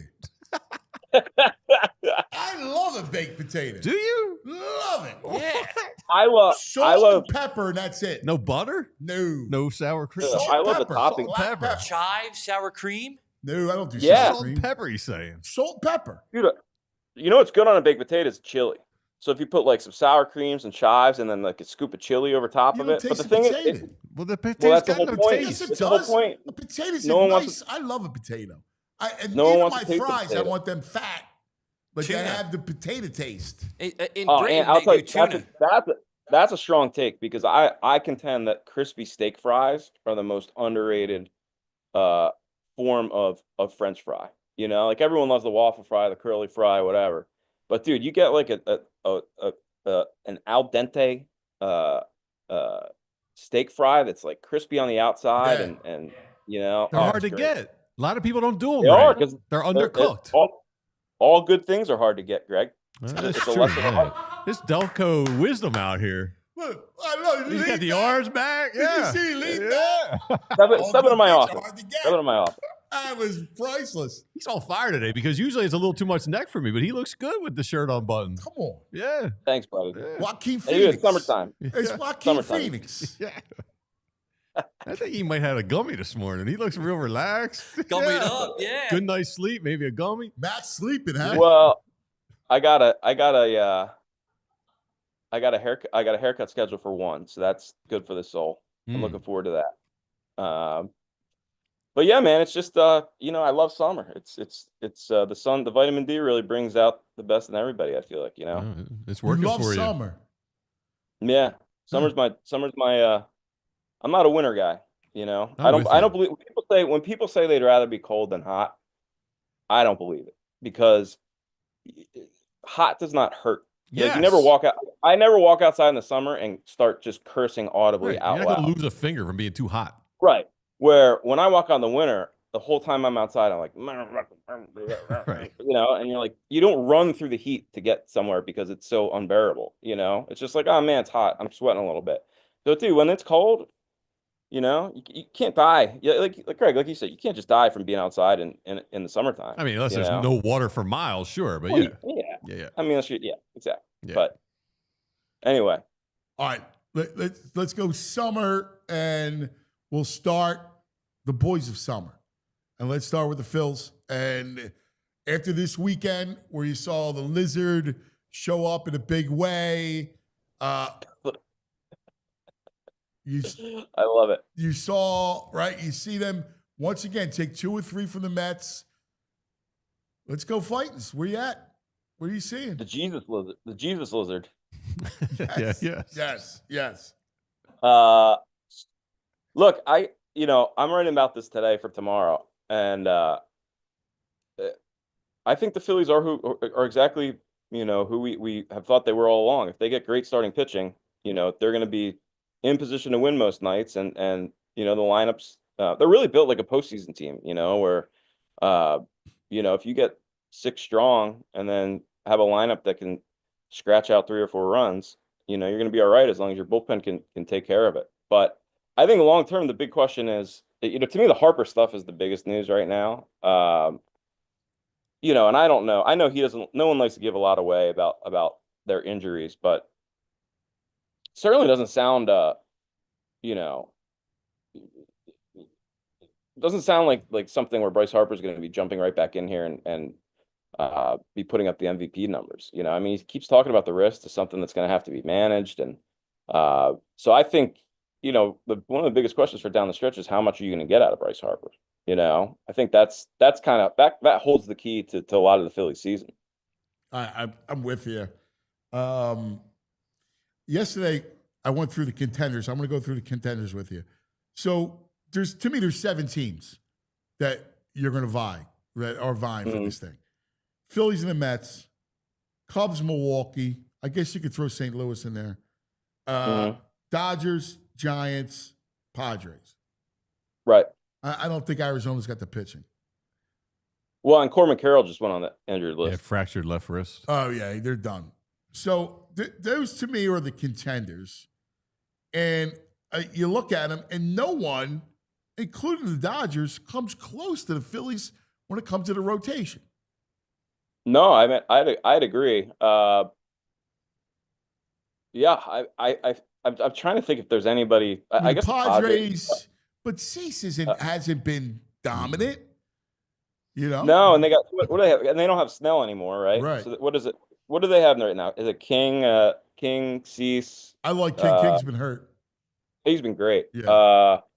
Who else do they even have? Is Musgrove in their rotation right now? Let me look it up. I know Darvish is back. Darvish is back in the rotation. Yeah. No, he's been hurt too. Yeah, Darvish is still like a month away, they're saying. Yeah. Oh, really? Yeah, he's been hurt. Kolek's been pitching okay. He's a kid. Right. He's a kid that they brought They're up. throwing Nick Pavetta's out there. Pavetta, Vasquez. Pavetta's actually been dynamite. He's in there.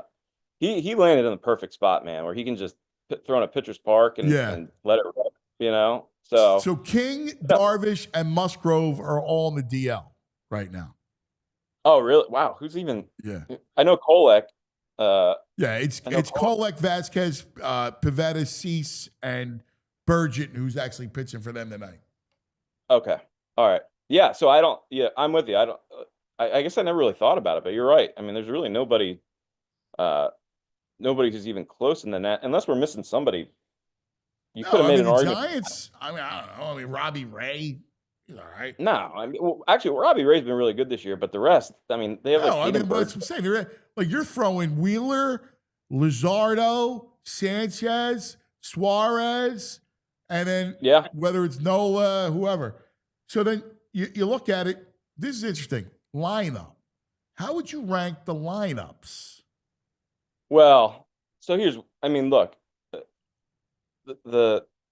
I think the most important thing in a lineup is minimizing your absolute holes, and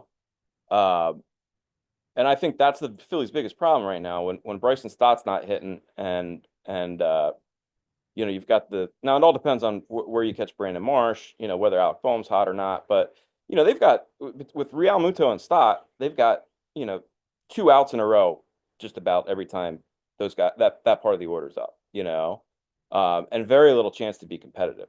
I think the reason why I'm so hard on Real Muto and Stott, and Real Muto, I'll give him a pass. He's an aging catcher, and he brings so much more to and Stott's defense. But it's a shame because either one of those guys, there should be a spot in a contending lineup for either one of those guys. But it's tough to have both of them, especially if you want to keep playing Johan Rojas in center field, because then all of a sudden you're giving away 3 innings a night, essentially. And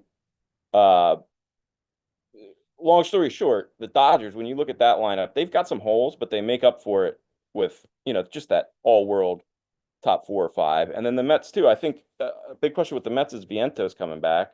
He was absolute bunk before he hit the injured list. When he's right, that lineup, them and the Dodgers are on a completely different level from everybody else. You can maybe throw the Braves in there, but Cubs have a good lineup. Yeah, you know what? Now that the Cubs are, I still have to get around to the fact that Pete Crow Armstrong is, he's really good. Yeah, he's legit. So then you have to throw the Cubs in there, and look, I don't think there's any question the Phillies are a distant they're in a distant tier, a much lower tier than those three teams right there. Yeah, so I had it Dodgers, and then I thought that I actually have Dodgers, Cubs, Padres, Mets, Phillies, Milwaukee, Giants, even though Giants got Devers. Yeah, I think it's more. There's just such a huge. I think there's just a huge drop off between however you want to order those top. Yeah. You know, Mets, Dodgers, whoever else we said, like Mets, Dodgers, Cubs, and Padres. You know, there's just a huge drop off between them and the Phillies. You know, I think that's what kind of the issue is. I mean, look, the Mets Lost again last night. I know, and look, they're Metsin, you know, and you can't. They kind of surprised everybody last year by the other shoe never dropping, but you know, maybe it's dropping right now. But look, Soto still hasn't gotten hot yet. Vientos has been on the IL. They still have Manaea coming back. You know, I think they'll be in it and they'll be all right. And frankly, you know, it's a team that the Phillies shouldn't want to face in a series because they have to figure out Peterson and Manaea, you know? All right, let's switch gears for a second. Let's talk about the Sixers. The dumbest franchise, the most mistake-ridden franchise in the history of team sports. The Sixers. Yeah. Yeah. The most disappointing franchise. Are they just cursed? Is it just a waste of? Do they just need to change everything? Like just change the name, get rid of them.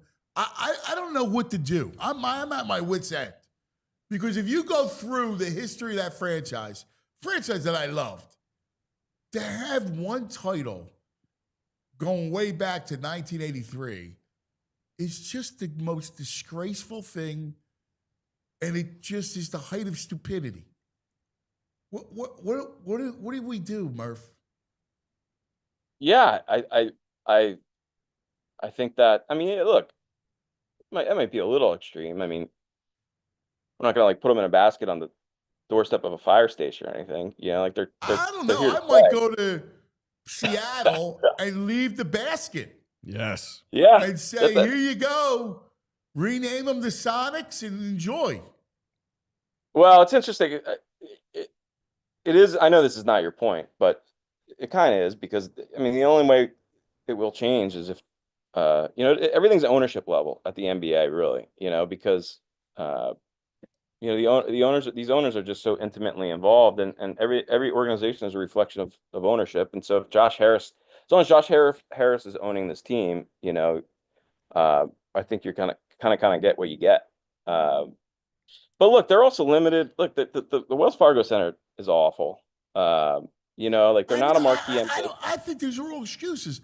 Like, I'm listen, with you. I think that they're at a stage right now where they need to look at Oklahoma City and the Indiana Pacers, and they need to like kind of reevaluate who they want to be. I've always disagreed with the whole star hunting thing because to me, in Philadelphia, if you're being honest with yourself, the only stars you're going to get are the ones that are damaged or, you know, nobody else wants, you know, because it's not a destination city. And frankly, with Embiid, it's not a destination place for someone to want to play. You know, so I think I think all of these teams need to really look at what Oklahoma City and Indiana have done and realize that you can build a team organically in today's NBA and have it pan out. And, you know, I think that's where the Sixers are at with McCain and Maxey. You know, you've got your two guys that you could potentially that are going to be the bridge to the future. And I think they need to be looking at this third pick, you know, and saying, this is the guy who's gonna be the three, the big three, Maxey, McCain, and this guy. We're gonna build from there. We're gonna have a young, exciting team. We might not win a whole lot, but you know what? The fans are gonna enjoy watching it. And you know, anything here's we the get problem from with that line of thinking, though, brother. Maxey and McCain don't fit together. Yeah, but I guess what I'm saying is, first of all, you know, look, two undersized two guards. Yeah, but you gotta, you know, look, you just gotta start building is what it comes down to. The Indiana Pacers for years didn't make sense. You know, they had Miles Turner and Domantas Sabonis and you know, just a bunch of guys you looked at and they were like, this team's like going to be the 6th seed every year and never win anything, you know? And you just kind of have to like, you just have to start building and look at it as if like, look, we're going to build. And yeah, Maxi, look, I'm not saying this team's going to win next year. You know, Maxi and McCain. No, but I'm saying you can't even build. You can't have those two guys as building blocks. Well, if you, Like, I if think if you have anything, what I would no, do I don't. is, I disagree with that because I mean, you know, the Cavaliers with Darius Garland and Donovan Mitchell, you know, are they all that different from Maxi and McCain in terms of their skill sets? At least, I mean, neither one of those guys is a great defender. Now again, they're trying to play Garland. Like they What's stink. that? They're not good. They won 70 games. They're not good. They're not built to win. And Well, that's with a yeah, decent look. front court. Look, I'm not saying that if you could like do a fantasy draft and create a basketball team, this is the one that you would create. No, what I'm But the saying point is trade McCain and look to go get like to me, Harper. I would move McCain and a pick to get Harper. So yeah, but Spurs, I don't think the Spurs are going to do that. I would do. I would do I that. hear you. I mean, I listen. I get it. We'll see what you're at the behest of the Spurs and what they do. But like to me, you got to get creative and you got to be. I would do that in a second. You know? I would do that in a second. Yeah. I would trade. Shoot, I might trade Maxey for Harper. You know, because look, dude, Harper. I get it. He's got some risk, but to me, he's got Cade Cunningham's size, and he's got Brunson's game, and he's got the pedigree. You know what? It's interesting you bring this up. Maxey, a guy that we never wanted to move because we love him, right? We love him. Mm-hmm. But yeah, at this stage of his career, he really has most value with a title contender. Right. I would be open to offers on Maxey. Because I think Maxey, I think he's a great complementary piece for a championship. I don't think he's he can't be the focus you build around for a championship team, in my opinion. Yeah, I mean, I'm at a point where I think the Pacers and the Thunder really have laid it bare, and even the Celtics with Derek White and Jason Tatum and Jaylen Brown. Like, you got to be a two-way player in the NBA. You know, look, you could get away with one guy that you're trying to hide, but you know, the future of the NBA is guys who can play both ways, who don't get tired, who can run, and you know, yeah, Maxey. Look, I think Maxey can still get to a point where he's a more than solid defender. You know, I'm with you. Obviously, he and McCain, you know, don't make a whole lot of sense on paper. Problem with the Spurs is neither one of those guys makes sense with the Spurs either, right. Because they're guard heavy. Right. So no, I just don't. I think in this league, this is a league of 3-way and 4-way trades. Right. So I'm just saying, like, there's no rush to do it. You know, like you're not going to be good. The only rush you do is because of the draft tomorrow night. Well, yeah, but I mean, you know, if you're not trading up, which I don't think they can, you know, I don't know what they already have the number 3 pick. I don't know what the rush would be to trade either one of those guys. You know, I guess my point is that this opens a period of trades, right? So yeah, I don't know. Like, Harper doesn't fit on San Antonio, so I don't know what else is out there as far as 3 and 4 team deals, right? Like, there's got to be a third or fourth team, or how you look at it, where there's some deals to be had. Well, and I want to reshape it now. It depends on what's your time horizon. Like, are you talking about trying to contend next year, or are you talking about building? I want Harper, so I don't know how I get to Harper. I just don't think you're. But again, I hear you. But there's 3 teams. Like, you get a 3-team trade. Harper doesn't fit in San Antonio. So knowing that. Yeah, but why would you trade Hart? Why wouldn't you trade Steven Castle instead of Harper? Because you're trying to win right now. They're going to try to win. Yeah, I mean, I think Harper. I'd rather have Maxey than Castle. We'll see. I'm with you. I think the only shred of hope is that you're right. You know, he's not the perfect guy for the Spurs. I just think he's such a unique. He's a prospect of a high enough level that teams just don't trade their chance at that guy. You know, like, don't get me wrong. He's not Cooper Flag. He's not LeBron. He's not, you know, And point guards but- take a minute to develop. Lead Yeah, guards. they do. But I mean, look. You don't. If you're the Spurs, you don't build your future. You don't plan your future around Steven Castle, who shot 27% from 3-point range last year. You know, I mean, he's just as far away from as Harper. So yeah, I think Harper's actually the perfect guy to pair with Fox at least. And then to me, you figure out the other guys, whether it's Vassell or Castle. Yeah, but they're two. Both Fox and Harper are going to be ball dominant.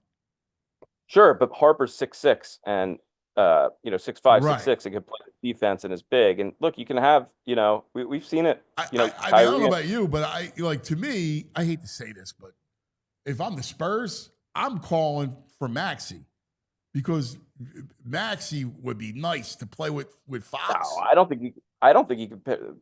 You can't pair those two guys together. They're both weak defenders, aren't they?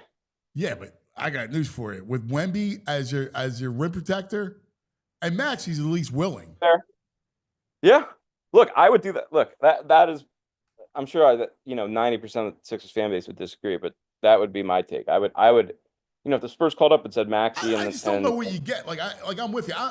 He's such a big asset. I love Tyrese. I just don't know that. I want to restart this thing. I don't know how to do it because you got Paul George and Embiid. No, I think you're right on. I think you're right on. Maxey is not. He's a nice player who can absolutely be part of a winner and be an important part of a winner, but he's never going to be.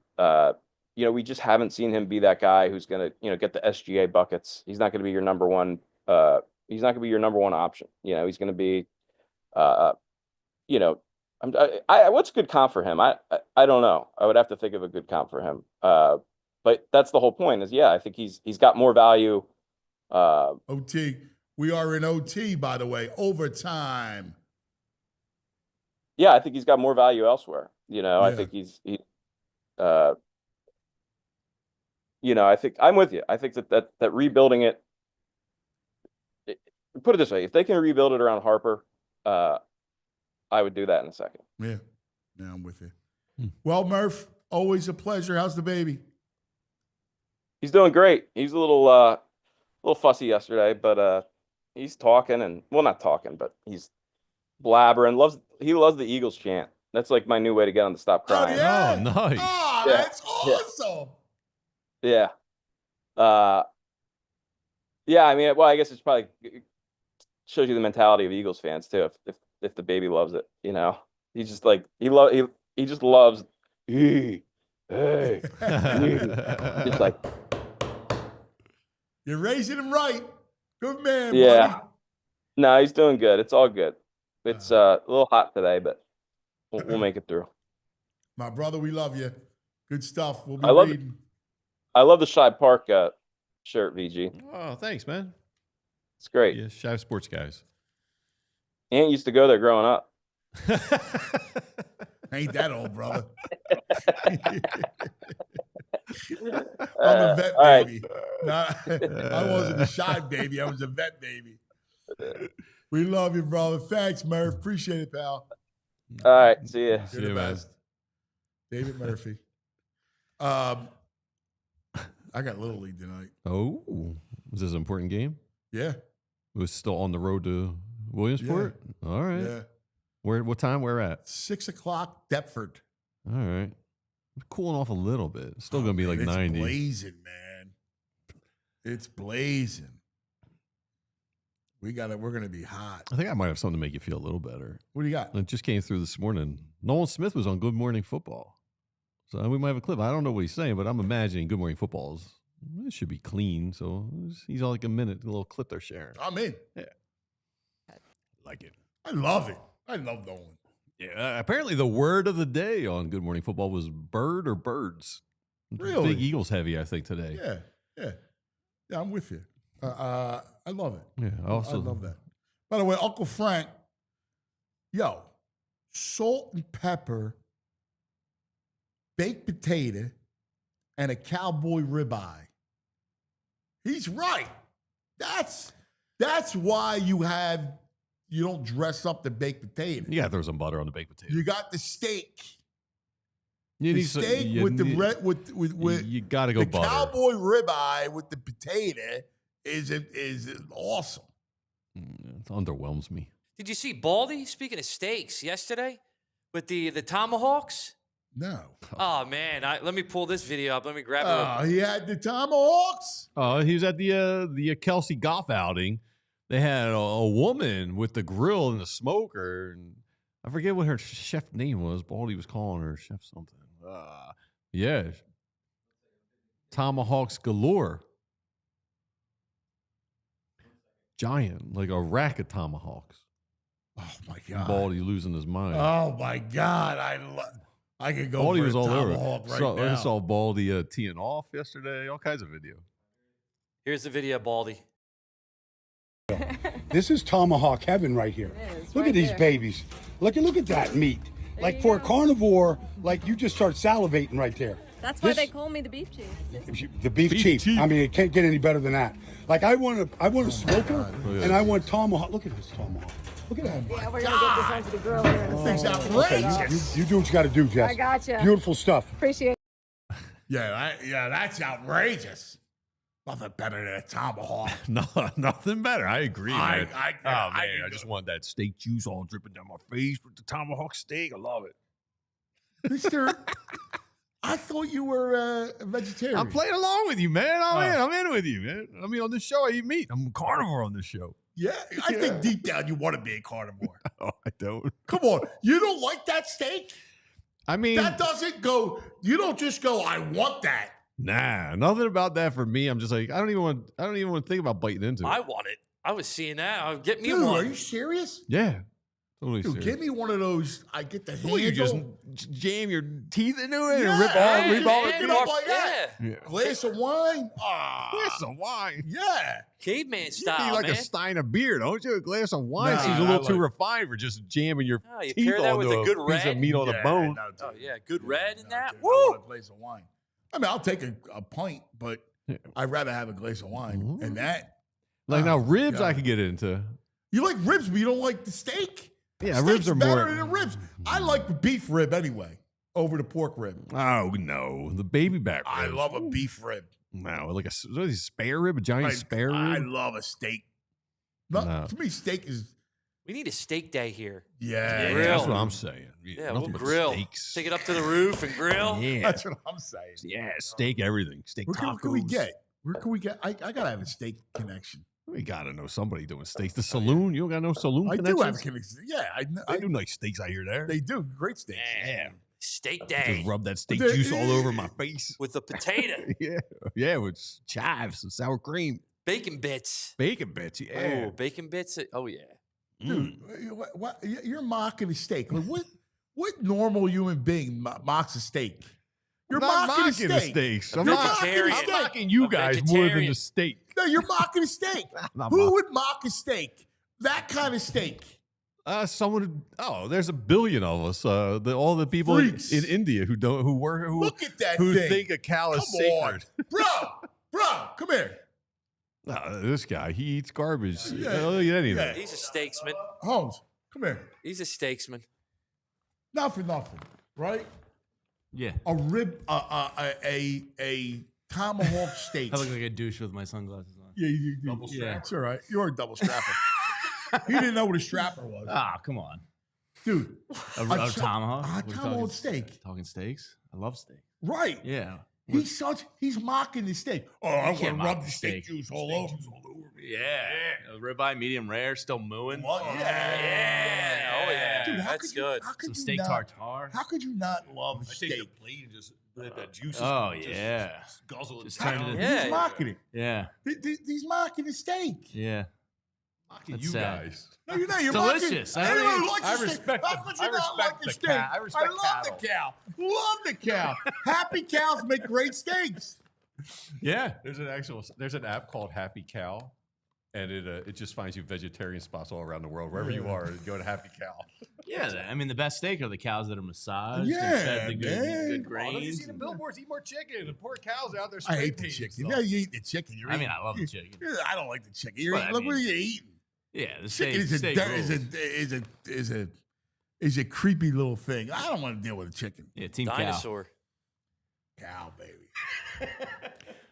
Hey, something I do like is herbs. Yeah, we And know that. I believe, I can't say, I'm just going to, it could be a chance SGA may have had some kind of herbalness this morning before he went on Good Morning America. Jay Gilgis Alexander. Give it up all for SGA. Getting up and joining us this morning. Oh my God. How does NBA champion have a good ring to you, SGA? Yeah, it's everything I imagined it to be. The opportunity has been amazing, and I'm happy and I'm blessed to be a part of it. Okay, have you been to sleep, Shay? Have you been, because you look a little sleepy. Did you get any rest since last night? I got some rest, not as much as I'd like, but hey, you only live once. That's right, and you are living your best life right now. That's a 50 milligrammer if I've ever seen one. See, that's the thing. No one drinks anymore, but they all do the gummy, they all do the herb. Yeah. So their party isn't the popping the bottles. It's lighting the That's joint. cool. Listen, all right, that's cool. I respect the athlete so much that like drinking is horrible for you. Yeah. You know. So listen, God bless. Speaking of drinking, by the way, Baldy, I'm blown away. Baldy literally just texted me 3 seconds ago as we were playing his video. He's not why he's on Ears are ringing, man. Sac Camp or whatever. Sac Summit. He said, how about this? Harriman's, our friend Todd Harriman's, is in the Wagyu cattle business. Oh. Oh my God. This is what he just texted me. He knows meat. He's got ball. synergy. He hears people are talking meat. I better get involved in He this. literally just texted me 3 seconds ago. We were just talking about this. That's uncanny. Telling me Todd is in the Wagyu cattle business. He saw the tomahawk in the sky and knew they're calling me. That's bizarre, man. That's unbelievable. I love how the universe works like that. So do I. That's cool. Wow, man. I got to get a steak. Wagyu, too. Oh, that's some good meat. Is it? Oh, yeah. No, that's the best. yeah. You get that You Ace ever had Wagyu? Yeah. Now we're Wagyu talking. slider. Oh. Ooh, right, Joey? You eat a pound of that. He eats steaks. We're going to him. He eats a steak kid. He's a steak Yeah, kid. yeah. His father rolls up the steak. He wants to go to the saloon because his father's got a table at the saloon. Oh, nice. He's got he goes for a free meal to go eat a big steak. Nice. With that, yeah. By the way, I don't know if you've By the known. way, the greatest steaks in the world, one of the greatest steaks in the world, is Florentine steaks. What makes them so good? They're like 6 inches thick. In fact, I'm going to send this right now. I'm going to play it. I'm going to send him a video. All right. Of a Florentine steak? Yes. Is this from the Florence region? Yes. Yes. This steak was the greatest steak I ever had in my life. Seasonings on it, or is it just? No. Just the steak. What? Here we go. Is this it? Yes. Look at this mother. I'm texting you this thing right now. Andrew. Now, is this one you've eaten? Yes. Yeah, I've just texted you a video. Do they grill in Italy? Like, do they Yes, throw it on the grill? in Tuscany? Yeah. Holmes. Yes. Well, I don't know. I don't know if that was like an American thing, the grills, or in Korean. No, they grill all over the place. Grill That's since just the caveman. How do you think they discovered to eat meat? How do you think they cooked it? Coal fire ovens, stuff like that. Brick ovens. That's for the pizza. Yes. Oh, they're walking all the time too. A lot of walking and hunting. Do you have it? Yep, here it is. All right, look at this. Listen, put the sound up. Oh, it was.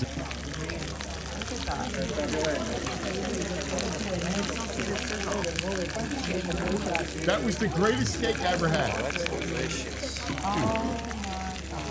Oh, nah, it's a little too well cooked. I like it redder. I definitely like my steak redder than that. I gave up beef, I don't know, 2008, long time ago. He's, Do it for the show now. That was a beautiful steak. Was that not it? Yeah. That was in The Italy. the salt sprinkled That was on in top. Italy. Woo! That's all you do. That's all you. Olive oil and that salt. I'm in. That from the sea. I'm starving right now. Can't wait to go to Fogo. All I can eat steak today. Ready to go. You're a jerk off. Give me back in the day. No, I got one more. You are. You're mocking steak. I got one more. Who mocked steak? We got to call. I got to call out violations when they happen. This is not. So the Pirates have announced that water is free at every concession stand during this heat wave. Ah, strong. Wherever there's staff concessions, free water. Now the link. Someone put up the prices of water at the link for this Club World Cup today, and for a bottle of Aquafina, it's $10. They gotta come on. And it's it's not even Aquafina good. water. It's not even good water. Throw it out for $5 at least, like $10 in this Nah, weather. That's terrible. That's a violation. $10? Nah. In this heat, it's terrible. Now, if you do they got you by the cajones. $10 for water. Right. Nah. Yeah, nah. that's a violation. You want to charge the fives the max, you go for water. Yes. It's not right. Yeah, like this. It's not right. Not right. I'm with you. All right, Especially since there's no fountains. Right. You have no access in this heat for Right. water. Nah, I've seen terrible. on an August day, I've seen people pass out. Yeah, no. It's awful. Good job by the Pirates. Yeah. All Great right. job. Back in the day. We're going back. We're going back. We're going back in the day. Oh, I am so out on the steak-em. That's what you did back in the day. Yeah, I know. We had no other options. They're greasy and All right, let's go back. Last year, something happened with the Phillies. You got good memory.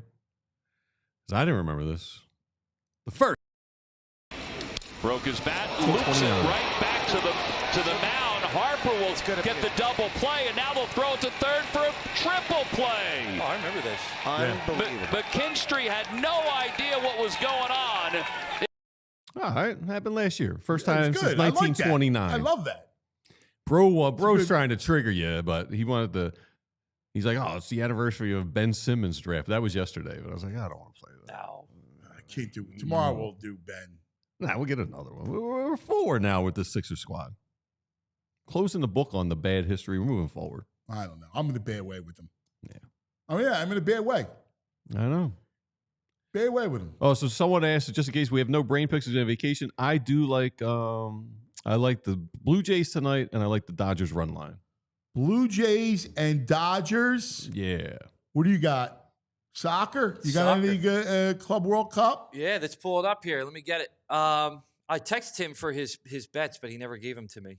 What do we got going on tonight? Here's what you got. I'll give it to you. You got Auckland versus the Boca Boys, Tooch's Boca Boys. Yeah, they're playing well, the Boca Boys. Auckland stinks, too. Yeah. Auckland gave up like 8 goals the other night. Whoa, what is the... Bayern versus Benfica. Okay, Bayern I would take. There you go. And then Chelsea's tonight. Flamengo, LAFC.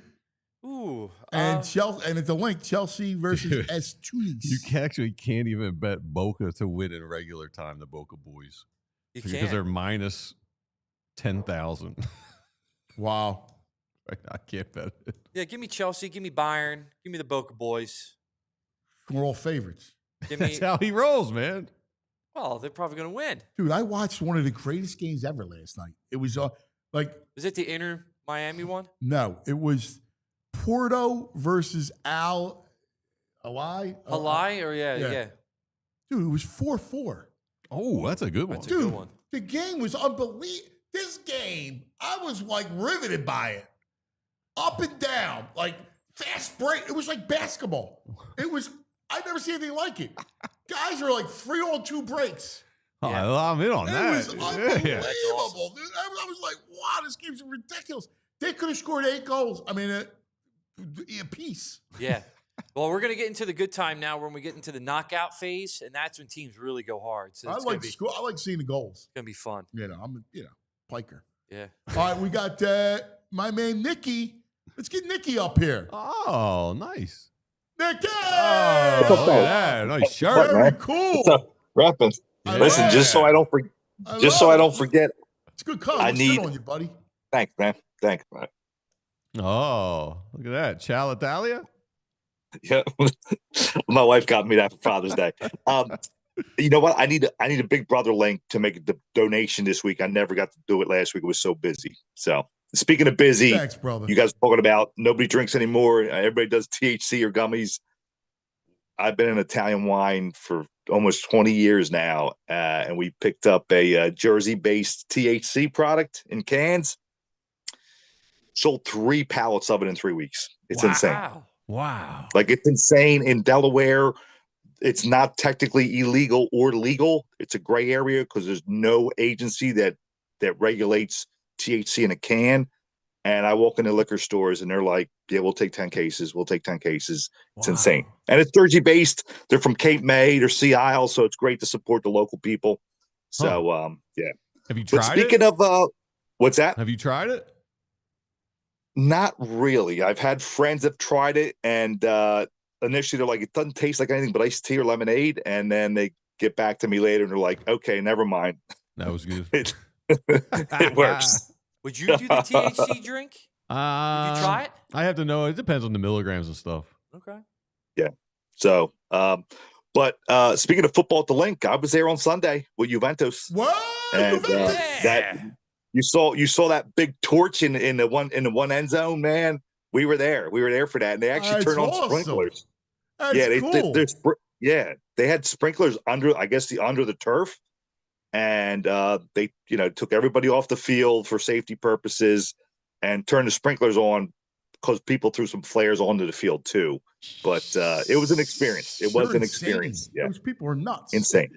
And then in the second half, they made an announcement. Said due to safety concerns and your fellow people watching, fans around you, your fellow man and woman. Please don't throw any incendiary products onto the field. 3 minutes later, they lit them up again. It was hilarious. Oh my God. Yeah.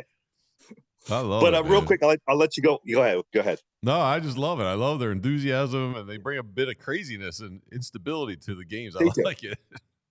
Like I'm sure in January when we were playing Washington, it was insane there. If you were down there, I wasn't. And I'm sure it was insane for that playoff game when they would just roll them. But something about soccer fans, man, they just take it to another level. Take it to another level. Good luck in Denver. I have a question for you because you were a former soccer player. Right. You love it. Are we ready for the World Cup? Like, this is just a taste of it. And it feels like we're going to be like everything they're talking about. And I've been in on this stuff. It's going to be a pretty amazing thing. Are we ready? The experience we had, what was that, 10 years ago, 14 years ago when it was here? I forget how long ago it was. It's if you multiply by 10 and give everybody like indica gummies, it's probably going to be like that. Like it's going to be a zoo. Because the fan base now with the EPL and Serie A and all these younger crowds now getting into soccer. Ask Andrew, for example, like he knows every player probably in both top 2 teams in every league. It's going to be something that we haven't experienced before. Yeah, it's going to be insane. It's going to be great. Travel more, like the world's a smaller place. Dude, I was in a black and white Zebras jersey, which is the Juventus colors, and it was just a crowd of red fans around me. Vidal, this Moroccan team, and initially I was like, what am I getting myself involved in? Because I just happened to be on that side of the street. Right. With like 200 fans from the other team. Absolutely not.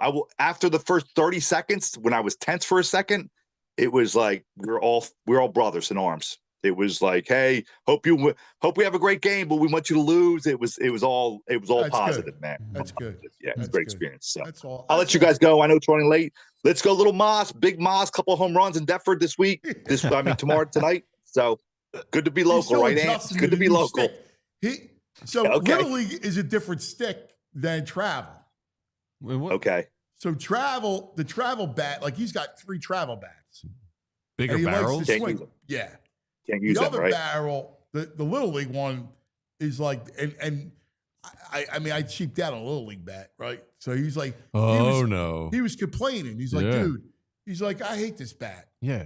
I'm like, yo, dude, because I even said, I'm like, dude, you're gonna hit for more power for Little League. You're hitting for cleanup. Like you gotta. Say, I hate this barrel. I hate this bat. I said, well, I don't care. You gotta come on, man. Sit fastball. So you stop in a Dick's on the way home. There's one in Denver. There's one in Denver. Get him a new bat. This is big. We got to get the Williamsport. We got to get the Williamsport. You know, no more. You know, my basketball coach my basketball coach said once when I blamed my sneakers for slipping and not grabbing a rebound because I was the center. I was a tall kid growing up. He said, never blame the equipment. He's like, get your butt in the low post. Get him out of there and grab that rebound. Yeah. Never blame the equipment. Yeah. Amen. When you see the videos of the kids in the Dominican, they're using used goods that America sends to them. They use a milk cart. Hey, Nick. For a glove. I'll let you guys go. Nick, I know you guys are in overtime. Nick, before you go, is this the drink that you were talking about? Just for the chat knows, so they know. Is this the one that you were talking about? The Pine No, Star? it's Sea Isle from Sea Isle. It's called High C from Sea Isle, New Jersey. Okay. They make the hard seltzers. Yeah. I'll send you guys a picture if you want to show it, but it's all over Jersey and Delaware right now. Yeah, send it over. Yeah. Yep, I'll send it over, guys. But it's High C spelled just like it sounds. High C, like the ocean sea. Yeah. From Sea Isle, New Jersey. Tell this dude. That's good. Tell this dude some of the best steaks in Florence, Italy. So and what makes a difference is just that it's a specific breed, just like the Wagyu, cow. Mm-hmm. Specific breed that they have to get it from, and they smoke it and then sear it, and it's the way it's cut. Also, they cut it a certain way. It's usually a T-bone or a porterhouse. Yeah, I like a good porterhouse. He's a jerk off. All right. Well, I'll say this: my niece and nephew, one's just turned 19, and one's in their mid-20s. They were both vegan or vegetarian for so long, till they found a new boyfriend or girlfriend. And we were at the Penrose Diner, and she got a freaking a pork, egg, and cheese muffin. Okay, look at that. I was like, wait, what are you doing? I'm like, what are you having? She's like, oh, I eat meat now. Yeah. So you're saying I gotta trade in the pagan for a carnivore? Well, no, listen, don't. I'm out. On that note, I'm out. I didn't say that's it. That's exactly it. That's my shelf talker. That's what I post up. Whenever they buy the stuff, that's what I put on the shelf. Yeah, that's the product. 10 milligrams. All right, not terrible. I can handle that. Well, listen, most states are going to ban 20. Ooh. Most states are going to ban 20 because people are getting into it that don't normally get into it, and they're doing stuff that they're just like that. There was a mother who went to lunch with her kids, and she looked on a menu, and she went to the non-alcoholic list, which is kind of like sketchy. It was non-alcoholic. It was there with the sodas and everything else, but she didn't realize it's not my product, but somebody else's product had an iced tea that was 10 milligrams, and they had to call the ambulance because, as a mother, she wasn't expecting what happened a half hour to 30 minutes. Oh man, my kid's never been so happy. I've never seen my kid laugh this much. I better call an ambulance. No. The kid didn't have it. That's messed up. The mother had it. So the mother had it, and she had to call a ride, and they got it to the, just to check her out. But so they're going to probably ban it in restaurants, but liquor stores it's fine, and they're going to ban 20 milligrams because the average Joe or Jane, you can move a lot of it on our station. So talk to see if they want to advertise, because I know our chat. I'll let the ladies know. It's a woman. It's two women from Sea Isle that own the company, and I'll reach out to my boss, or we'll reach out to them because they live in Cape May. Yeah, I know we'll move a lot of it. What I like is no artificial sweeteners, because the Surfside, what everyone likes, it tastes really good, but they don't divulge what their artificial sweetener is. So who knows what you're drinking? It has a bad aftertaste. Yes. It does have a bad aftertaste, and ours isn't a seltzer. A lot of people do seltzers, then you have a weird seltzer taste because they use cheap seltzers. Yeah. So. I didn't mean to turn this into a high. Listen, guys, have a great weekend. Have a great week. I mean, hydrate. It's hot out there. Be careful. Yeah. Hey, tell them too. And I need a Big Brother link. I need a Big Brother link for a donation. You get a nice steak. You have a nice glass of wine. You have to do wine. It's a chemistry thing. It's just a chemistry thing. It's the tannins in the red wines, and the drier the wine, the better. Italian, I don't believe it. No, you're not from Gargano. I hate VG. I love you, but I don't think you're from Gargano. I'll bring. I hope bring the birth certificate in one day. I'll bring a copy of the birth certificate in. My brother, you're the best. Thanks. I don't mean to keep you guys. Take care. Thanks for getting me in. Julia's in the chat wanting a high C. With Jules, I bet, listen, she's going to want it. I'm telling you, that thing will be the biggest hit. Eagle tailgates? Oh, yeah. High seas will go bananas. Do we want Eagles fans on the TAC? Like, it may take a little the edge off. Yeah, we want them growling. Yeah, we want them fired up. Like, yeah, man. I don't know if I want the whole league high. People love it. I can see them tailgate. You can see it. Yeah. We don't want them here. We won't get any work done. Why do we go 11:30 on a Tuesday? Oh, no. Why not? But I love it. I don't know. I enjoy myself. I love you guys. Where's my chat? Thanks, guys. You guys are the best. Everybody have a great day. K-Red said he'd need like 20 of them. 10 milligrams, I'd have to drink a case. He's the guy who does like the 100 milligram gummies. I'm out. I'd be at the ambulance at a hospital. I love K-Red. 100 milligrams. This is YouTube, right? We're off the thing. Yeah, you're good. I once had an issue. Oh, boy. Oh, yeah. I'll tell the story. So Yeah. I was dating my wife, friend of hers, was used to smoking. Mm-hmm. And I didn't know, right? Like, so I was not used to smoking. Mm-hmm. So I went like kind of toe to toe. Oh, boy. Oh, man. Not good. What was the means of delivery? Was it a rolled thing? Yeah. Okay. Yeah. And it was several. And I was like, I got to the point where I was like a little like paranoid about like how to learn how to breathe again. Oh yeah, dude. Sometimes you'll be like, you'll forget, you'll think. Sometimes I'll be like, I think I'm gonna stop breathing. I might swallow my tongue. If it gets bad, it gets crazy. Yeah. I've been there. Yeah. I've been there. Anyway, not fun. No. Yeah.